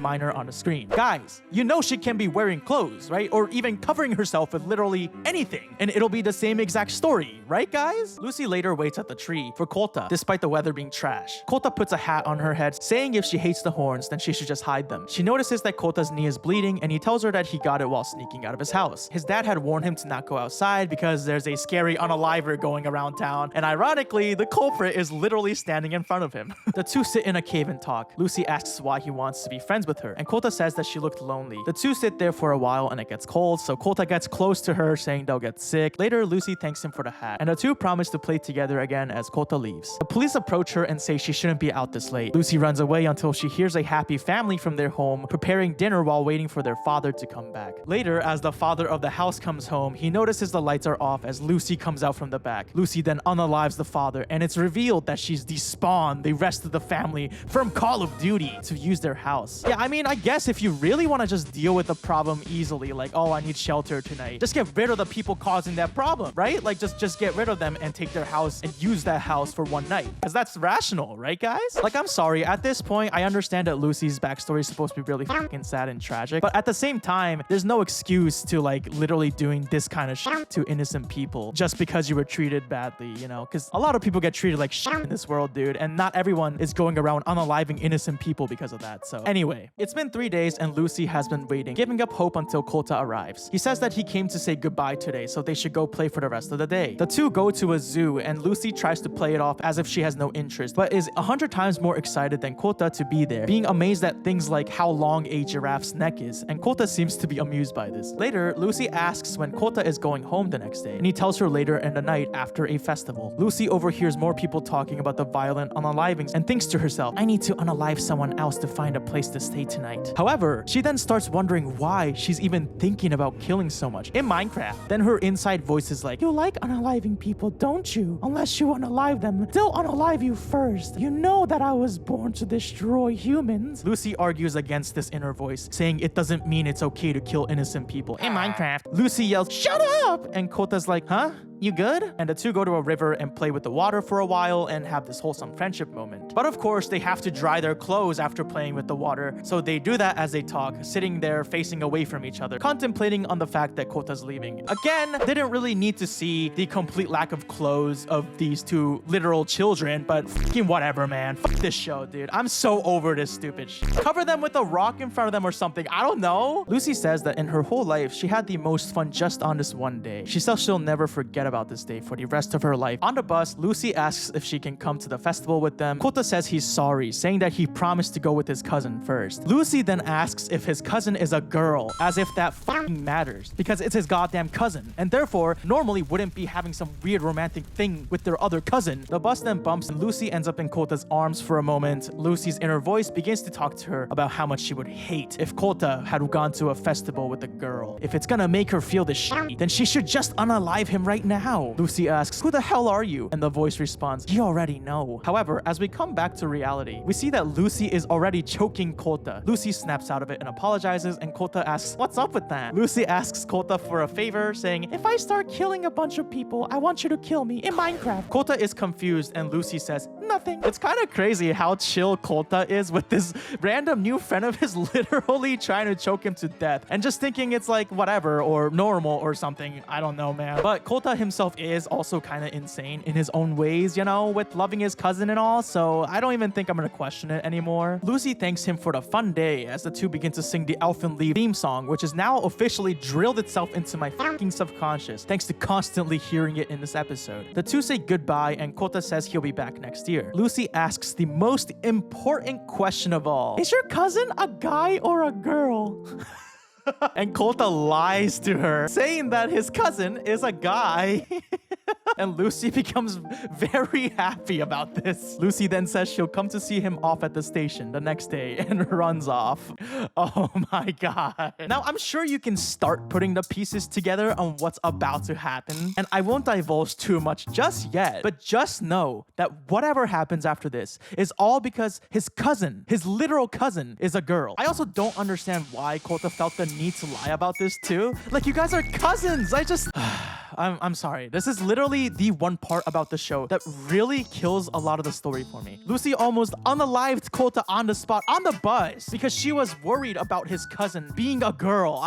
Let's move on. Lucy tells herself that she's gonna go to the festival, and if she sees him, she wants to be honest about her feelings towards him. At the festival though, Lucy witnesses Yuka and Kota hugging while Yuka cries about him leaving until next year. A random dude bumps into Lucy and she falls over, and she comes to the conclusion that Kota has someone he already likes. That's right, his cousin. Then because he likes his literal cousin, the voices in her head start going crazy. She imagines Kota comparing her to an animal. Then she sees the bully she unalived telling her that she's not a human. And then she sees the poor dog again. Lucy says she can't stand this anymore as a figure with her head bandaged up comes over to her saying, "You should know by now, this world is one that I shouldn't be in." And Lucy asks what she should do, and the voice answers, "You have to change this world to my world, since I have enough power to achieve that. Would you rather die or..." Back in reality, everyone surrounds Lucy on the ground, who is talking to herself. Lucy gets up, takes her hat off, and says in her mind, "Goodbye, I really liked you." She then goes on a violent unaliving spree, obliterating everybody around her. Panic ensues and the festival crumbles as Lucy walks forward and kills everyone who comes up to her in Fortnite Battle Royale, saying she'll destroy all of humanity. Over a cousin, dude! Kota's sister, Kanae, witnesses this happen. Later at the station, she is telling everyone, including Kota and Yuka, about the incident, while Lucy menacingly watches them from a distance. As Lucy says the words liar, she wakes up in the present as Yuka and Kota talk about some shit. Outside of the house, Mayu and Nana are talking, with Nana confirming that it's Lucy inside. Lucy comes out of the door as the two stare down. Episode 10 begins with the two staring at each other. Lucy then pushes Mayu onto the ground, which, "How fucking dare you?" And then Nana says to not touch Mayu as the two begin to fight. As the two really go to destroy the other, Mayu screams, "No!" and runs in between them. Thankfully, Mayu isn't hurt. Lucy says the fight isn't over to Nana, but Mayu continues to beg Lucy to stop in a similar manner that Kota had told her to stop in the past. Lucy's head starts to hurt as she crouches down. Kota and Yuka come out to see what the commotion is, but Lucy had turned back into new at this point. She cries and hugs Kota as Mayu brings Nana her arms that had fallen off during the fight, and she's like, "You should probably fix this before they notice." It's kind of crazy how there's literally a girl with both of her arms just falling off onto the ground, and the lover cousins are just completely blind to it, dude. I feel like this kind of thing happens so many times where it's like, bro, these things are happening right in front of you. How do you not notice this thing happening? But whatever. Anyway, Nana says that's not Lucy anymore. We see that Mayu had defended Nana, explaining that she is very similar to herself. Kota asks why Nana attacked New, and Mayu explains that Nana was hungry and irritated, and that she's a good person if she eats food. Kota reluctantly says Nana can come eat dinner with them since they're preparing it anyway. As they eat, Mayu tells them that Nana has no place to stay, so she asks if Nana can stay the night. Kota says she should stay with them a while. Nana's like, "No way I'm staying here." And Kota's genuinely shocked, like, "Huh?"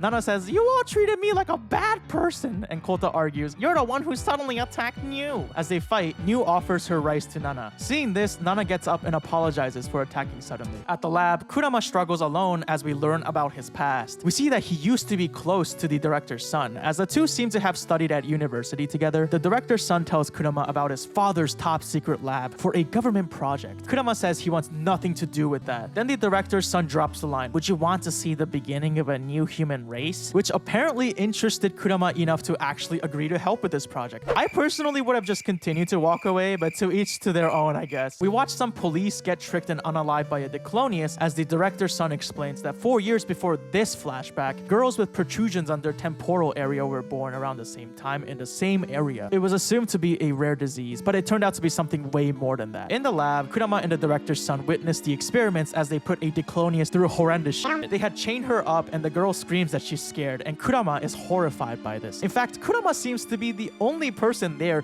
who is absolutely horrified at what he's witnessing, as the others only care about trying to figure out what makes her stronger and whatever the fucking hell. Later, the director's son asks Kurama what's wrong, and Kurama says he regrets being swindled by his words. The director's son explains that they have the privilege of experimenting on very unique samples and future generations will appreciate hate this. But Kurama wonders instead why these horn people are occurring around the same time in the same area in the first place. Kurama also says this is so unnecessary and it's inhumane. But the director's son retorts, you think they're human? Around 3 years old, they show their true colors. Vectors appear and they start to unalive people repeatedly, even their own parents without hesitation. And Fortnite Battle Royale, of course. But without exception, the only targets they use their vectors on are humans. It means that they are an enemy of us, mankind. Kurama starts to leave as the director's son says, say hi to your wife. I think he had just gotten married around this point. However, before he can actually leave, they find out that something's wrong with one of the experiments. Turns out one of the girls had escaped, unaliving people in the lab as a form of revenge. An emergency lockdown takes place as Kurama walks out of the room and he sees this girl holding the head of one of her victims in Minecraft. She inserts her vector hand into the heads of some people, including Kurama himself. The girl then says, I finally met you, the person on the other side of the glass. She then, for some reason, says thank you to Kurama before the director's son shoots her to death. This shakes Kurama to the core, wondering why she would thank him. The two then talk to the director, who basically commands them to unalive all of the future children being born as the Clonius from now on, as there is no more space in the lab and they are dangerous to keep alive. We then see Kurama and the director's son actually having to go through with these horrific actions, with Kurama taking all of the responsibility. We watch as one of the new fathers, who was a lab worker and also a witness to the earlier incident, desperately begging for his child's life, saying that's his daughter even if she has horns. The director's son explains that the father will be unalive by the time the kid is 3. Kurama says that it would be better to unalive her before she becomes old enough to understand what's going on. Kurama then says, you can blame me completely. I have officially decided. Kurama looks deeply affected, as he had already unalived 10 of these babies and has been shouldering the entire responsibility for this, saying that no one else should have to dirty their hands. As they talk about their family life, the Woat, if you remember her all the way from episode 1, you know, the lady who just could not carry a mug cup on a tray for her fucking life, crashes into the room. She gets a phone call and Kurama goes to the hospital. There they let Kurama know that they had discovered cervical cancer in his pregnant wife, so they removed her uterus and performed a C-section on her. Luckily, his wife and child both survived the operation. As Kurama sees his child, however, he realizes that his daughter was born with horns and pink hair. The many sins he committed replay in his mind over and over again as he tells his wife that he has to unalive their child. His wife understandably freaks out about this, asking why does she have to be unalived just for being born? However, this sudden movement causes his wife to faint. She is now in critical condition since she had moved way too much after a very heavy operation. Kurama asks where his daughter is and the doctor says in the nursery. As Kurama walks up to his child, he realizes something. He and the other lab worker were infected the moment the vector entered his head in the earlier incident, which was why his child was born as a Diclonius. He then says forgive me as he puts his hands on the child. However, his wife walks into the room asking why he's doing such a thing, even though they were looking forward to having this child together. As the wife bleeds all over, she begs to save the child and falls over. Kurama sees this and says, okay, I got it, so please wake up. However, his wife is now unresponsive as he keeps asking her to wake up and that he won't harm their child. Jesus Christ, man. I honestly did not expect to care about Kurama's storyline when I first saw him in episode 1. He genuinely could have been a random ass NPC, but nah, dude, this is sad as fuck. Later, the director talks to them as the director's son says he's gonna leave and focus on researching the virus, and Kurama takes over as the chief of the research lab. The director tells Kurama that there has to be a queen bee, the one Diclonius that transmitted the virus for the first time. He tells Kurama to find the original one. It's revealed that Kurama's daughter actually did survive and is alive, but her fate is in the hands of the director, which is why Kurama can't do anything to go against him. This is the massive debt that the director continues to use against Kurama to keep him from betraying his orders. Back in the present, Kurama looks at pictures of people he cares about as he repeats that he wants Nana to at least survive and live on from all of this crazy shit. Elsewhere, Nana wakes up being chained to a cross with a bunch of cash with hands and legs yell at her, "How dare you burn my brothers to death?" Then she is shaken awake by Mayu from this horrendous nightmare. Not really important to the story at all. I just thought it was kind of funny and wanted to mention this, except for the fact that once again, Nana is without any clothing on in the dream. They really like showing underage people like this in the show, don't they? As they eat breakfast, Nana ponders that living in peace like this is really nice since she had not experienced something like this before. Back in the lab, the assistant lady and a random lab worker go to experiment number 35's prison cell or whatever it is. Number 35 is an experiment that no one, not even most of the lab workers even know about. She's just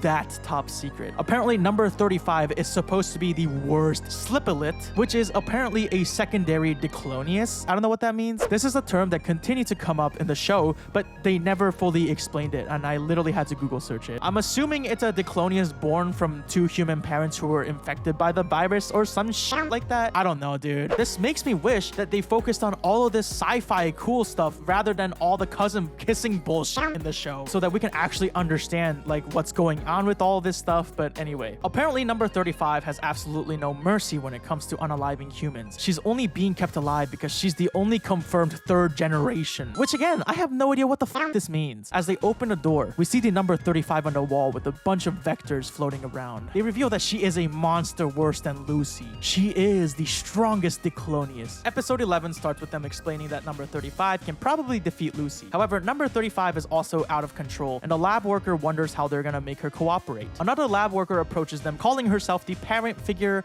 of number 35. I'm just gonna call this lady Mama 35. Mama 35 explains that number 35 probably can't stand since she's been confined here since birth. Mama 35 has also been talking to number 35 for 5 years through a microphone as her mother figure, so she'll probably listen, right? However, for emergencies, they planted a whole-ass bomb within number 35's body right after she was born, which is pretty fucking crazy. And even the lab worker who does some of the horrific experiments is shocked to hear this. Basically, if she doesn't listen, kaboom, goodbye. They open the door of number 35's cell as Mama 35 calls out for Mariko, which is apparently number 35's name. So to not make this confusing as shit, I will call her Mariko. Mariko comes out with a bandaged and masked face attached to some sort of wire, but again, without any other clothing. I mean, I guess these experiments being without clothing can sort of symbolize the fact that the humans don't really see them as people, but just beings to be experimented on, and that makes sense. But do they really have to be children? Like, either put clothes on or something on them, bro, or just make them not literal children or underage. Just because I can explain it doesn't mean I feel comfortable constantly having to see literal children portrayed in this way over and over again. Jesus Christ, man. Mariko approaches Mama 35, who embraces Mariko. She unbandages her and asks if she knows who she is, and Mariko says, Mom? But then she quickly switches up saying, You're not Mom, and obliterates Mama 35 on the spot with an evil look in her eyes. They signal for the bomb, but things begin going wrong real fast as the assistant lady is about to be unalived by Mariko. However, Mariko then explodes and her arm is blown off. In Fortnite, we see that Mama 35 somehow was still alive and able to activate the bomb, even though she was just ripped into half. In video games, of course, they surround Mariko and restrain her, saying she can't use her vectors while she's in pain. The assistant lady threatens her that she'll suffer more unless she listens, and Mariko begins to cry. Back in the house, Kota and Yuka talk to Nana, who says she won't tell them anything. And Kota says that if she doesn't want to talk about it, then he won't push it. But she can't just be a guest here forever. Nana says, I know, and says she'll just leave. But Kota says, you gotta do some chores if you want to stay.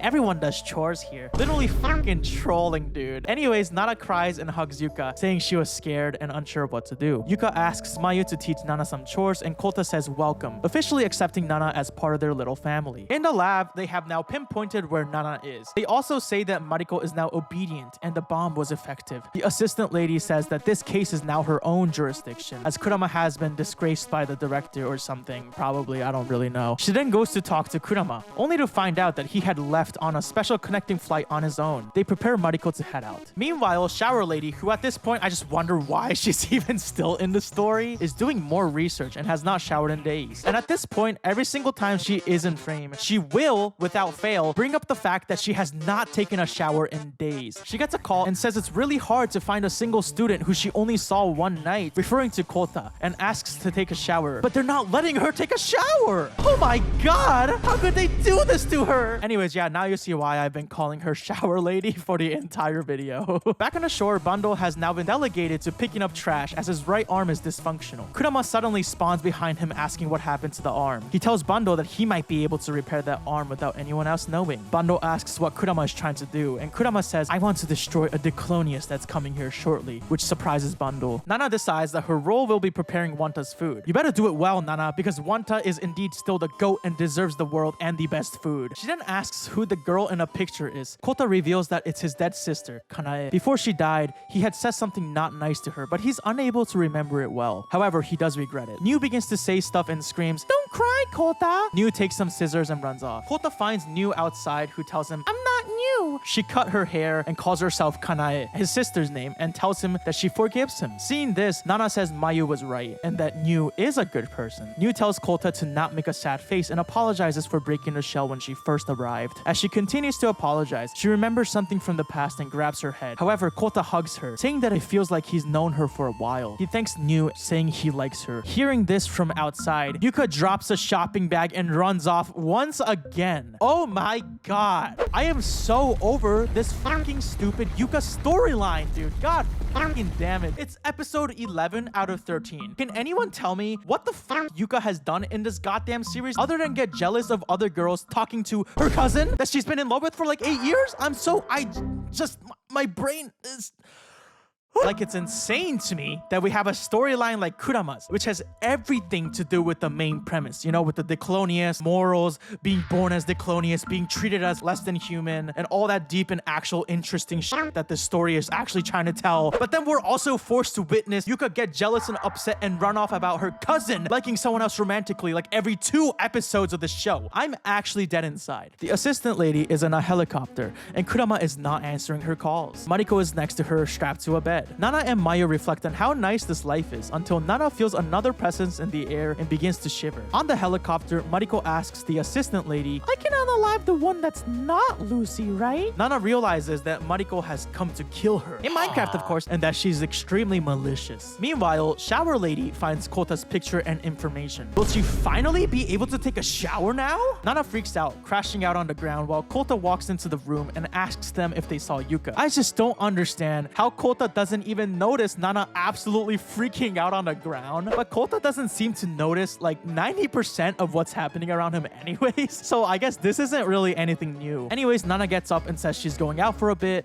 and promises to come back. Yuka is walking around town saying, I've never seen Kota look at anyone like that, and begins to cry. Can we please just stop?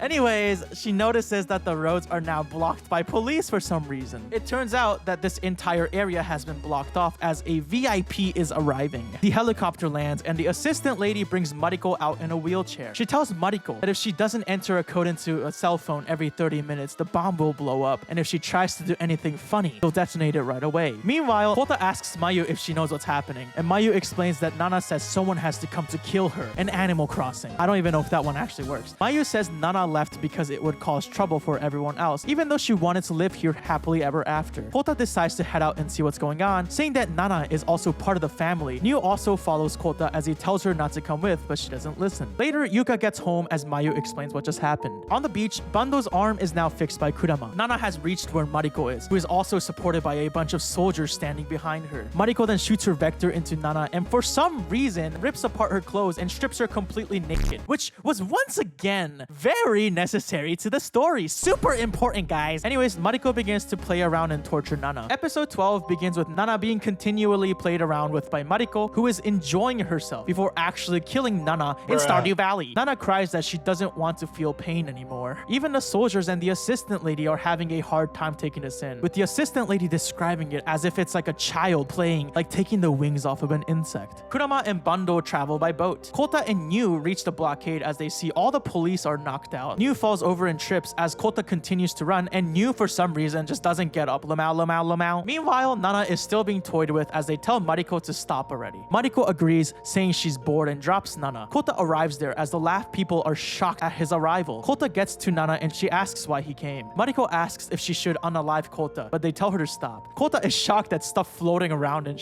as Nana tells them to not harm him and tells him to run as he'll be killed in World of Warcraft. I mean, look at his man, oh man, he has to run away. Did you know I worked at Blizzard, by the way? I don't know if people are gonna understand that reference. The assistant lady sees that Nana and Kota, a Diclonius and a human, are communicating and says that there has to be a way to deal with this without actually killing Nana in Wii Sports. Another lab worker tells Mariko to unalive Nana. Mariko corners Nana and says that she won't allow her to have friends even though she's the same as herself, a Diclonius. Nana fights back, injecting Mariko with her vectors. New now runs towards them and the lab workers recognize her as Lucy and point their guns towards her. The assistant lady tells Kota to not approach Lucy. Lucy. They tell Mariko to unalive Lucy, but Mariko says, "That's not Lucy." New approaches them as she cries, which shocks the assistant lady. Mariko realizes that her vectors aren't coming out for some reason. And I don't know if you remember this, but Nana is able to somehow disable another Diclonius' vectors somehow, but they never explained it, but apparently it's a thing. Anyways, they take Mariko back as the assistant lady is confused as f as to what's happening. Kota takes this chance to take New and run away, but they begin to shoot, saying they can't leave any witnesses. Kota pushes New away and tells her to run as shots ring out. Yuka and Mayu wait at home as Yuka is confused about all this. Mayu says that Kota had accepted them even if the rest of society had thrown them away. He's unable to leave people alone when they're facing hardships or feeling sad. Or rather, it's as if there's a reason he has to do this stuff. Mayu says that this house is now her home and sees the others as her family members. She sees Kota as a father figure and Yuka as the mother figure of the house, even though they're cousins, and believes everyone will come back to this house. Meanwhile, as the bullets don't hit Kota, he turns to look at New. The assistant lady finally understands that Lucy had developed a split personality and begins to explain to Kota. However, before she's able to do this, she is torn in half in Super Smash Bros.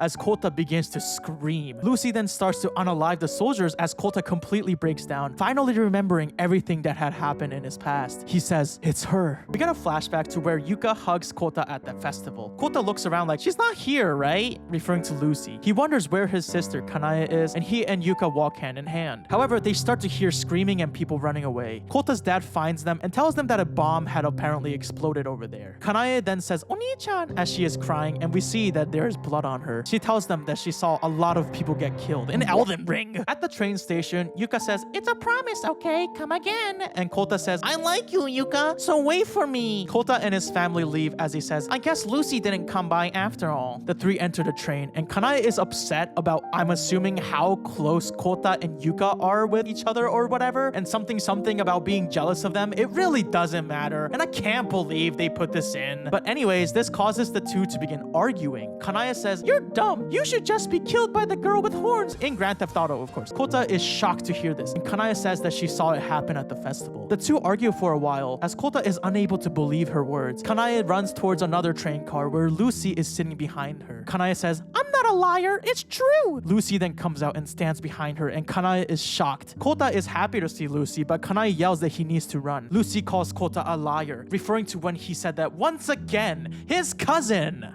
is a girl. Kanaya pushes Lucy and tells Kota they need to run. However, Kota slaps Kanaya, saying that she's being an idiot. He's unable to believe Kanaya, saying if she doesn't apologize, he'll hate her forever. Kanaya begs him to not hate her, but then is brutally unalived by Lucy. Kota, witnessing this right in front of him, can only stare in complete shock. And bro, what the fuck is their father doing? Does not being able to notice crazy things happening literally 2 feet away from you a common trait in this family? Did they pass this shit down through genetics? Anyway, Kota begins to scream, and his dad is like, "What are you screaming about? Brother, how can you not see the blood?" However, before anything else can happen, he is also unalived by Lucy very violently. Kota stares in shock and asks why Lucy would do something like this, and says he thought they were friends. Lucy says, "What are you saying? I didn't unalive you because we're friends. Next is that girl," referring to Yuka. Kota realizes this and cries before tackling Lucy onto the ground and begging her to stop it now, and repeats those words as he begs her over and over and over again to stop. Lucy begins to cry too. Back in the present, Kota tells Lucy that he remembers everything. The two stare for a while, then Kota asks, "Who in the world are you? Many abnormal things are happening and you're always at the center of it." Lucy asks what is he gonna do when he finds out, and she says, "It has nothing to do with you." Kota says, "It does, of course it does. You killed my sister and father," which,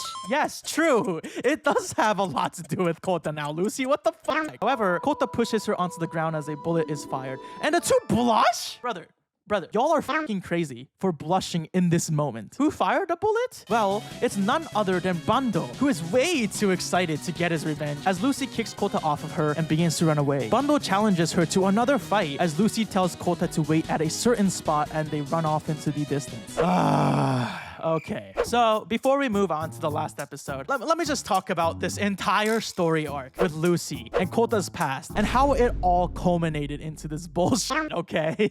I think there are parts of it that had the potential to be good. I think the premise that Kota had such a traumatic past that he genuinely can't remember it as it's been repressed that much, and then being forced to remember all of it at once is incredibly interesting. I think Lucy or New coming back into his life years later and him not even realizing that she was was the one that destroyed his family and childhood and life is really interesting too. And I think it's interesting to see that Kota and Lucy did have a genuine friendship in the past, despite Lucy's horns and whatever, and Kota being a genuine open-minded person. All of it had potential. However, it is really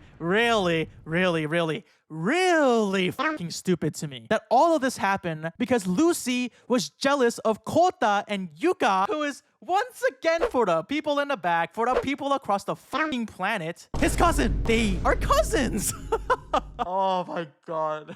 I just think it's a bit silly that all of this horrific shit, all of this tragedy happened because of jealousy in a cousin love story, okay? I think it's fucking stupid, and it really kills the entire storyline between Lucy and Kota. Yuka, at this point, I don't even count as having potential for a good story because she doesn't do jack shit. I think Yuka is the most pointless character in this anime. It would have been already so much more effective if, I don't know, Yuka wasn't his actual cousin. Like, even childhood friends would have been a better story than Kota and Yuka being literal cousins and Lucy committing a mass unaliving in the festival because she was jealous of his cousin. I'm not crazy, right? Like, how many people watching this video can say that they've been in actual love with their cousin to the point where they can only simp for that cousin for 8 years of their goddamn life and sacrifice their entire future by turning down every other college that's better and going to the same college as your cousin for your cousin?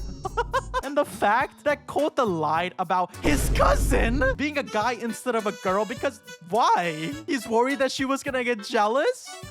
I just think it's so fucking goofy to the point where it does actually kill this entire story arc for me, okay? I think it could have been really good. But now that it's been revealed that this entire horrible incident happened to Kota because of the incestual love story, it just made this entire story arc dead to me. And don't worry, guys, there's still one more entire episode of the show left. So let's get ready for more fun!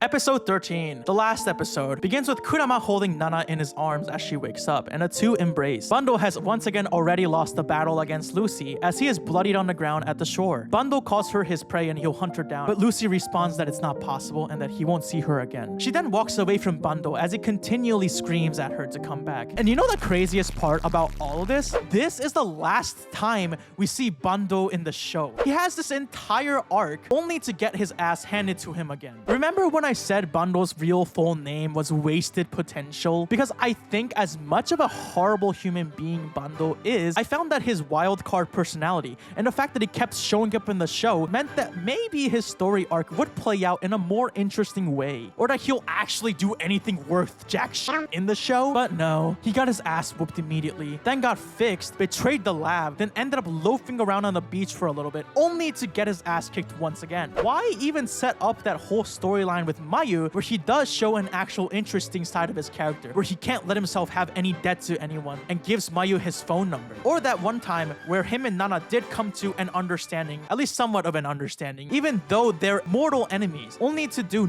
nothing with that entire thing. I feel like Bundle could have been so interesting as a character, but instead he is the show's biggest wasted potential, who took up screen time for absolutely no reason but to just get his ass whooped. I mean, yeah, I guess it's funny to see this piece of shit human get absolutely humbled, not just once or twice, but 3 times in the show. But I just wish he did something other than spend all his time at the goddamn shore, man. Anyways, moving on. Mayu and Yuka wait at home and wonder if something had happened. Yuka then reveals to Mayu that Kota's sister and father were actually unalived in front of him, and that he was in a hospital about a year after because of it. They didn't know who the killer was, and the police investigated, but to no avail. Yuka thinks that Kota might be kind to various girls because of this incident. To him, everyone is like Kanae, the sister he had taken away from him. Yuka then cries, saying that she always selfishly gets jealous or angry, and she's not good enough to be called a mother figure by Mayu. Mayu says, "You really like Kota, huh?" And Yuka admits it. Ugh. I'm sorry, but can Yuka spend a single episode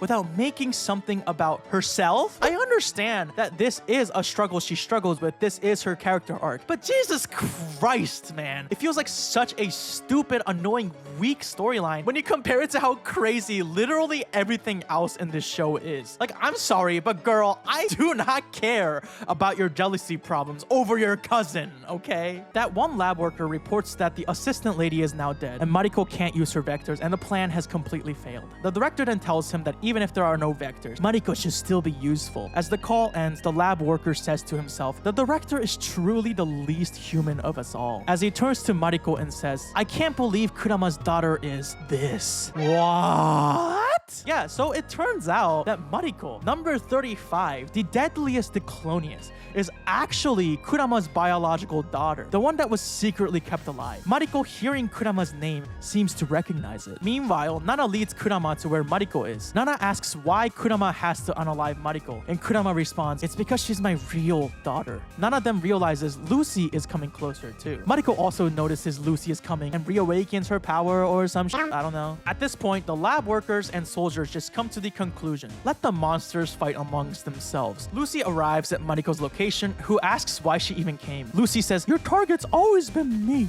right? Lucy says she doesn't want to involve anyone else anymore as the two begin to fight. Mariko is more powerful than expected, but Lucy pushes her off the wheelchair and corners her. However, Mariko then goes Super Saiyan, or I guess Super Diclonius in this situation, and starts beating the ever-living out of Lucy, to the point where one of her horns break off completely. Lucy is knocked out and the lab worker says, now's the chance to capture Lucy, and gets ready to detonate Mariko's bomb, but Kurama calls out to her. The lab worker calls Kurama's name, and Mariko says, Dad? Mariko begins to cry as she is very happy to see her father, even trying to get up to walk towards him, despite her legs being too weak to do so. She says, I always wanted to see you. Kurama begins to cry and takes out and points a gun at her. Mariko says, I've been looking forward in that room all this time for my dad and mom to really come and get me someday. And you would say, Mariko, come out and I will be able to live with my mom and dad. And continually cries. Kurama says, although I've killed many other people's children, I kept you alive because you're my daughter. I'm the one who's completely at fault. Mariko asks why she's suffered and lived until now. Nana says it's dangerous, telling Papa to get away. Mariko asks why Nana is calling him Papa, even though he left Mariko on her own all this time. She attacks Nana out of anger and asks Kurama if he'll be sadder if Nana died, and I guess they'll just have to find out. As Mariko continues to attack Nana, Kurama drops his gun, which causes Mariko to stop. Kurama walks over to Mariko, who tells him to stop, but he hugs and embraces Mariko, saying, I'm the one who took everything away from you. I've never forgotten about you, even for a moment. I'm sorry.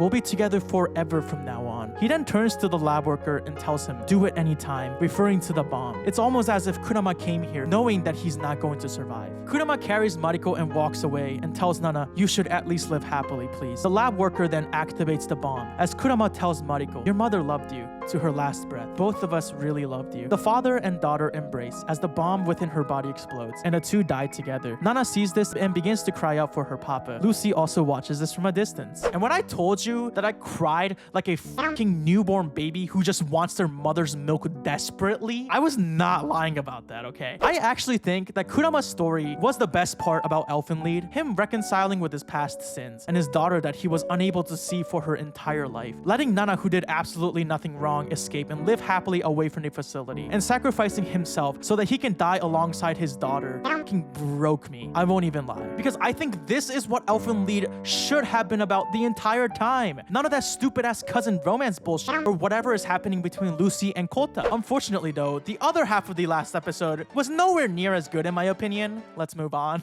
The lab worker then points the gun towards Nana, saying, oh boy, I'm gonna get a better job now. But then Lucy unalives this dude, saying that humans are just foolish. Lucy tells Nana to live with Kota in the house, to do what she herself is unable to do. Back in the lab, the director talks about capturing Lucy, as Shower Lady decides to rip Kota's page out of the book and hides it because she feels bad for him apparently. She then asks if she can take a shower soon, revealing that she unfortunately has still not been able to take a shower. However, the director then takes his wig off and reveals that he himself is also a Diclonius. What? And you might be thinking, wow, what a twist, right? I wonder what this means for the lab and the future of humanity. I wonder what's gonna happen next. Well, the best part about this show is that we never actually find out anything after this. They give us some interesting twists in the the story here with the fact that not only are the director and his son both Diclonius, but they are the only Diclonius men that we see in the show. What does this mean? Where did they come from? Were they always Diclonius, or were they mutated during their lives? You know, really interesting stuff. It's just, you can throw all these questions into the pile of questions that don't mean jack shit because they'll never be answered. Because that's just what this entire thing is.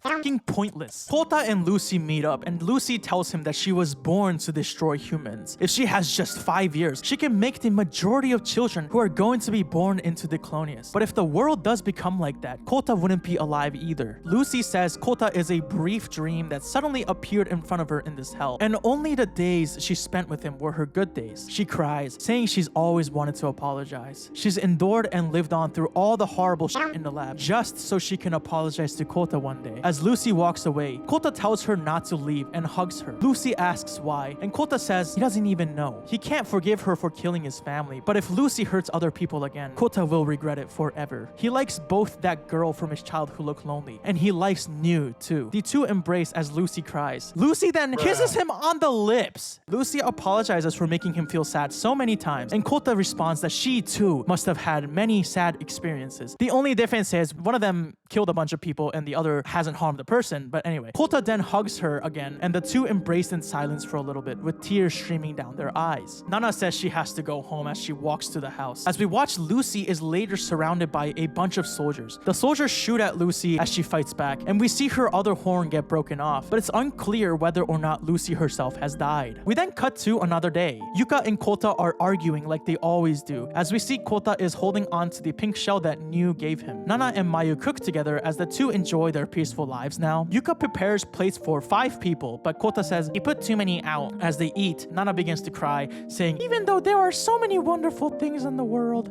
Wanta begins to bark as someone is at the front door. Kota goes to the front as he sees a shadowy figure, and as he goes to open it, the clock in their house, which was supposed to be broken, begins to move and ring. Again, the clock is supposed to signify something, but I genuinely don't know what, to be honest. Anyways, as Kota turns to realize that the clock is working again, Elfen Lied comes to a close.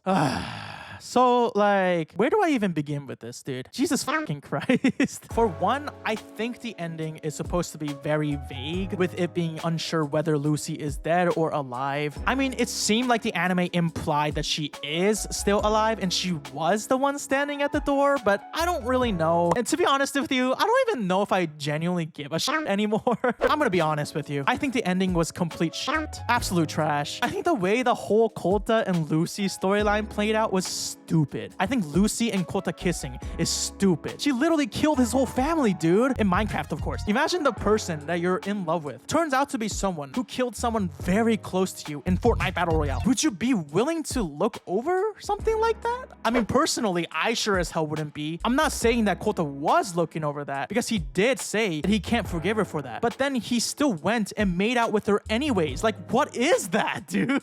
I can see them having a conversation and trying to resolve a resolution between the two. I think the story would have been a little better if the two just hadn't kissed. Like, if it was just Lucy surviving to this point just to apologize. Yeah, that would make sense because she feels guilty. But this whole conversation between the two just felt so half-assed to me that it just doesn't make sense in my head. And unfortunately, as tragic as Lucy's story really is, I also think she, at this point in my opinion, is completely irredeemable, man. She has no excuse, as she's unalived many people. Even before unaliving Kota's family, she was committing these crimes. You can't look past that just because you have a soft spot for her, dude. Kota, as tragic as her past is, as fucked up as it all was, I think at the point she started mercilessly unaliving random innocent people just to use their homes for a night or two, it made her irredeemable. And I think this story did try to sort of show that, because Lucy did tell Nana at the end of the show to live with Kota, which is something she herself can't do. So Lucy knows that this isn't possible because of the horrific crimes that she has committed. I think she is a compelling character somewhat, and her past does explain why she might have turned out the way she did. But does that excuse anything she did do in the show? No, absolutely not, dude. It is sad as hell, but I think the point of Lucy's story is that she shouldn't have any redemption. And it seems like the show was trying to go for that, but it felt like it was so half-assed because it's implied that she survived and came back anyways, and also Kota kissed her anyway. I just think that as a viewer, I find it hard to completely sympathize with her, because half the time she's just an edgelord without much explanation. information and just unalives a bunch of people without any question. And I also think the whole, oh, it's because I'm a declonius, so I'm programmed to unalive humans bullshit makes no sense in the context of this anime. I think it could work as a story, but it didn't for this particular case because A, they don't really delve as deeply into this in her character and her psyche, as well as the actual traits of a declonius as much as they should, because they're too busy focusing on the cousins trying to f each other. And B, she literally has a foil in the story in the form of Nana. Nana is someone who's gone through tremendous trauma and horrific experiments and treated like shit, similarly to Lucy has been since the day she was born, yet has never unalived a human being despite it all, and despite Nana being set up as a sort of foil to Lucy's character. Two declonius who both have gone through hellish experiences, but one of them ended up letting it fuel their evil instincts, while the other still retains her compassion and curiosity about life. This dynamic between the two is barely explored, which feels so fucking weird to me, because at the end of the day, I thought Elfen Lied was supposed to be a story about all this important deep shit, about being treated like shit for just being born, and how that can affect people growing up, and acceptance of others, and all this important stuff. Yet this one very important contrast is barely touched upon by the show. Once again, because they're too busy trying to get the cousins to f each other, dude. Lucy herself also just has so many unanswered questions about her that I actually wanted to know about. Like, what makes Lucy the queen bee? Why is she so important to the lab? Is she how the declonius invasion started in the first place? And what is her origin before her backstory anyways? Who threw her away? How does she get captured by the lab? Why do we not know any of all this interesting or important stuff about Lucy, yet are expected to care about the story? Kota is an interesting character when it doesn't have to do with any stupid subplot that's romantic. He literally lost his entire family and watched them get brutally unalived after a fun summer trip with them, and his last words to his sister were that he'll hate her forever if she doesn't apologize. Yeah, that trauma will f you up, man. He stayed in the hospital for a year afterwards, and this trauma was so bad that he literally represses everything to the point where he just forgets about it. Because how else would his young brain have survived this trauma? That is just way too much for an innocent kid to handle. And I thought that the moment where he remembered his past fully was one of the most intense parts of the show. But then he ends up kissing Lucy and whatever, like it just felt so one-off and stupid. I can understand the messaging of the show being like, you can still learn to accept and you can still have sympathy without having to forgive and whatnot, but I don't know. This whole concept just felt messy and way too unexplored to really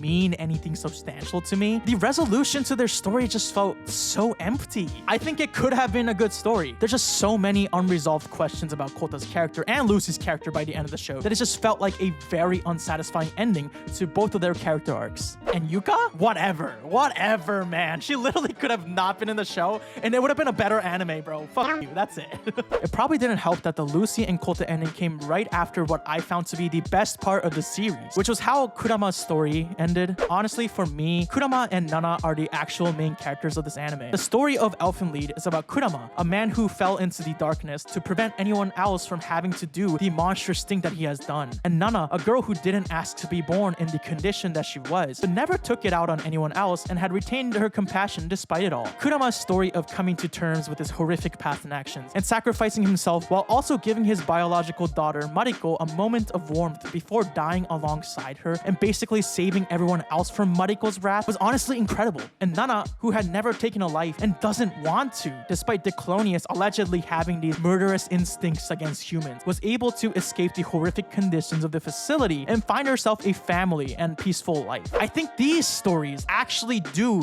tell the deep and meaningful story that Elfen Lied wanted to tell. I really wish they explored the topic a bit more of the Declonius supposedly having a genetic disposition to wanting to unalive humans, because Nana is a prime, clear example of a Declonius who goes against that very theory, meaning that the director could be in the wrong about that. But the director of the lab himself is also revealed to be a Declonius, so he could have been lying about it the entire time. Like, who fucking knows, man? Ultimately, I think Elfen Lied is a mess of an anime that has some extremely solid moments and writing at certain points, but also then completely dwindles and dies at other points. Buried beneath all of the weird and gross bullshit is an actual good idea for a meaningful story, one that could actually be impactful to the human emotion. The story premise of the Declonius infecting humanity and wiping it out and the mission to prevent that is very interesting. The themes of trauma and learning to live with it and discovering that life can definitely get better even through the horrific shit is great. I always love a story with some kind of hope like that, dude. However, However, the execution of a lot of the ideas in Elfen Lied was not as great as the premise of it. As much as I wanted to like Elfen Lied at certain points, there's just so many stupid and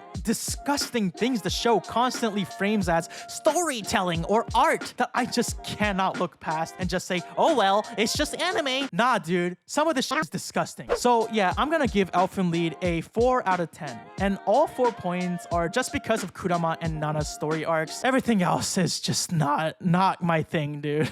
Anyways, though, that's it for this long-ass video. I really do hope you enjoyed. If you did, make sure to leave a like and don't forget to subscribe for more anime-related content. Once again, a huge shout out to my channel members. This would not be possible without you guys. And that's it. So I will see you in the next video that I decide to make. Peace out.